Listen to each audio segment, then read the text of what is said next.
So magic ಹಣ್ಣು, magic ತರಕಾರಿ ಥರ ಮ್ಯಾಜಿಕ್ ಸೊಪ್ಪು ಕೂಡ ಇದೆಯಾ ಅನ್ನೋದು ಪ್ರಶ್ನೆ. ಸೊಪ್ಪುಗಳಲ್ಲಿ ಬಹಳ 3 ಸೊಪ್ಪು ತುಂಬ ಶ್ರೇಷ್ಠವಾದದ್ದು.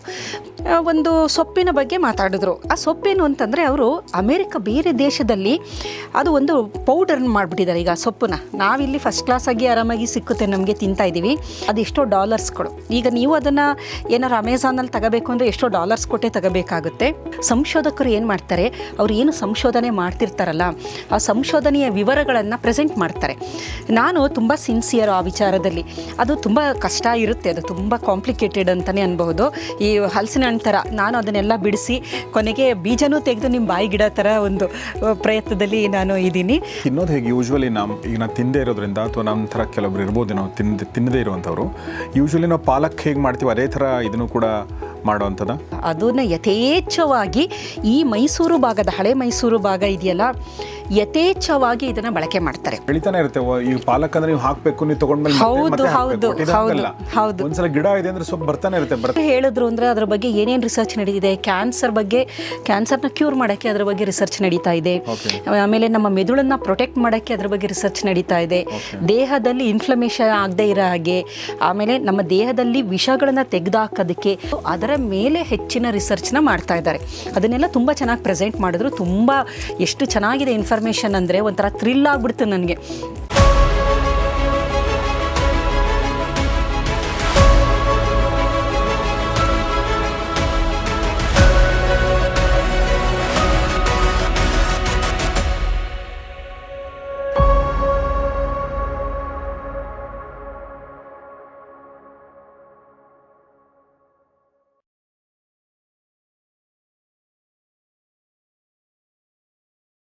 ಸ್ನೇಹಿತರೆ ನಮಸ್ಕಾರ. ಗೌರಿ ಶಕ್ಕಿ ಸ್ಟುಡಿಯೋದ ವಿಶೇಷ ಕಾರ್ಯಕ್ರಮ ಫ್ಯಾಮಿಲಿ ಡಾಕ್ಟರ್, ನಿಮಗೆಲ್ಲ ಆತ್ಮೀಯ ಸ್ವಾಗತ. ನಾನು ಗೌರಿ ಶಕ್ಕಿ. ನಮ್ಮ ಗೌರಿ ಶಕ್ಕಿ ಸ್ಟುಡಿಯೋದ ನೆಚ್ಚಿನ ಫ್ಯಾಮಿಲಿ ಡಾಕ್ಟರ್ ಆಗಿರುವಂಥ ಡಾಕ್ಟರ್ ಮಾಲಿನಿ ಎಸ್ ಸುತ್ರು ಅವರು ನಮ್ಮೊಂದಿಗಿದ್ದಾರೆ. ಬನ್ನಿ ಅವ್ರನ್ನ ಸ್ವಾಗತಿಸೋಣ. Madam, welcome to the show. ನಮಸ್ತೆ. ಡಾಕ್ಟರ್ ಮಾಲಿನಿ ಎಸ್ ಸುತ್ರು ಅವರು ಮೈಸೂರಿನಿಂದ ಬಂದಿದ್ದಾರೆ. ಮೈಸೂರಿನ ಯೂನಿವರ್ಸಿಟಿ ಆಫ್ ಮೈಸೂರಿನಲ್ಲಿ ಅವರು ಡಿಪಾರ್ಟ್ಮೆಂಟ್ ಆಫ್ ಜೆನೆಟಿಕ್ಸ್ ಮತ್ತು ಜೆನೋಮಿಕ್ಸ್ ಈ ಒಂದು ಡಿಪಾರ್ಟ್ಮೆಂಟ್ನ ಚೇರ್ಪರ್ಸನ್ ಆಗಿದ್ದಾರೆ, ಸಂಶೋಧಕಿ ಆಗಿದ್ದಾರೆ, ವಿಜ್ಞಾನಿ ಆಗಿದ್ದಾರೆ ಮತ್ತು ಉಪನ್ಯಾಸಕಿ ಆಗಿದ್ದಾರೆ. ಸೊ ಸಾಕಷ್ಟು ವಿಡಿಯೋಗಳನ್ನ ಅವರು ಇತ್ತೀಚೆಗೆ ಹೇಳ್ತಾ ಬಂದಿದ್ದಾರೆ. ನಾನು ಈಗ ತಾನೇ ಹೇಳ್ತಾ ಇದ್ದೆ, ನಾವು ಇಬ್ಬರೂ ಸೇರಿಕೊಂಡು ನಮಗೇನು ಪ್ಲ್ಯಾನ್ ಇರಲ್ಲ, ಬಟ್ ನಾವಿಬ್ಬರೂ ಒಳ್ಳೆ ಕೆಲಸ ಮಾಡ್ತಾ ಇದ್ದೀವಿ ಅಂತ. ಸೊ ಅವ್ರಿಗೂ ಅದೇ ಫೀಡ್ಬ್ಯಾಕ್ ಸಿಗ್ತಾ ಇದೆ. ಸೊ ನಮ್ಮ ವಿಡಿಯೋಗಳು ನೋಡೋವಂಥವ್ರು ನಾವು ಹೇಳಿದ್ದೆಲ್ಲ ಮಾಡ್ತಾರಲ್ಲ ಗೊತ್ತಿಲ್ಲ, ಬಟ್ ತಪ್ಪುಗಳಂತೂ ಮಾಡೋಕ್ಕೆ ಹೋಗದೇ ಇರಬಹುದು ಅಂತ ನನಗನ್ಸುತ್ತೆ. ಹೌದು ಸರ್, ಖಂಡಿತ. ಸೊ ಹೀಗಾಗಿ ನಿಮಗೆ ಮತ್ತೊಂದು ಸಲ ನಾನು ನಮ್ಮ ಆಡಿಯನ್ಸ್ ಪರವಾಗಿ ಧನ್ಯವಾದಗಳನ್ನ ಹೇಳೋಕ್ಕೆ ಇಷ್ಟಪಡ್ತೀನಿ. ಸೊ ಇಂಥ ಒಂದು ಅದ್ಭುತ ಕಾರ್ಯದಲ್ಲಿ ನೀವು ಗೌರಿ ಶಕ್ಕಿ ಸ್ಟುಡಿಯೋಗೆ ಕೈ ಜೋಡಿಸಿ ನಮ್ಮ ಜನರಿಗೆ ಒಳ್ಳೆಯದಾಗೋ ಒಂದು ವಿಚಾರಗಳನ್ನ ಹೇಳ್ತಾ ಇದ್ದೀರಿ.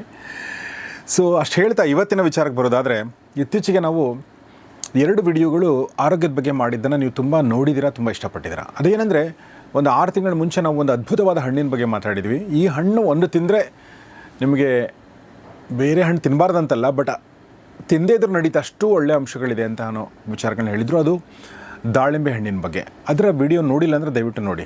ಅದಾದ ನಂತರ ಕೆಲವೇ ದಿನಗಳ ಹಿಂದೆ ಒಂದು ಅದ್ಭುತ ತರಕಾರಿಯ ಬಗ್ಗೆ ಮಾತಾಡಿದ್ವಿ. ಆ ತರಕಾರಿ ನಾನು ಈವರೆಗೂ ನೋಡಿದ್ದೀನಿ, ಬಟ್ ತಿಂದಿಲ್ಲ. ಅದು ಮಡಹಾಗಲಕಾಯಿ. ಇವ್ರು ಹೇಳಿದ ಮೇಲೆ ನಾನು ನೋಡ್ತಾನೆ ಇದ್ದೀನಿ, ಬಟ್ ಅದು ಇನ್ನೂ ಸಿಕ್ಕಿಲ್ಲ ನನಗೆ. ನಾನು ಅಂಗಡಿ ಕೂಡ ಹೋಗಿದ್ದು ಕಡಿಮೆ ಆಯ್ತು ಇತ್ತೀಚೆಗೆ. ಸೊ ಆ ಮಡಹಾಗಲಕಾಯಿ ಬಗ್ಗೆ ಕೂಡ ನೀವು 3,25,000 ಜನ ನೋಡಿದ್ದೀರಾ ಮತ್ತು ತುಂಬ ಅದ್ಭುತವಾದ ಕಮೆಂಟ್ಗಳನ್ನ ಮಾಡಿದ್ದೀರಾ. ಸೊ ಅದಕ್ಕೂ ಕೂಡ ಧನ್ಯವಾದಗಳನ್ನ ಹೇಳ್ತೀನಿ. ಸೊ ಹಾಗೆ ಒಂದು ಹಣ್ಣಾಯಿತು ಮತ್ತು ಒಂದು ತರಕಾರಿ ಆಯಿತು. ಈಗ ಉಳಿದಿರೋದು ಯಾವುದು ಅಂದರೆ ಒಂದು ಸೊಪ್ಪು. ಸೊ ಹೀಗಾಗಿ ಮ್ಯಾಜಿಕ್ ಹಣ್ಣು, ಮ್ಯಾಜಿಕ್ ತರಕಾರಿ ಥರ ಮ್ಯಾಜಿಕ್ ಸೊಪ್ಪು ಕೂಡ ಇದೆಯಾ ಅನ್ನೋದು ಪ್ರಶ್ನೆ. ಇದ್ರೆ ದಯವಿಟ್ಟು ಅದನ್ನು ತಿಳಿಸಿ.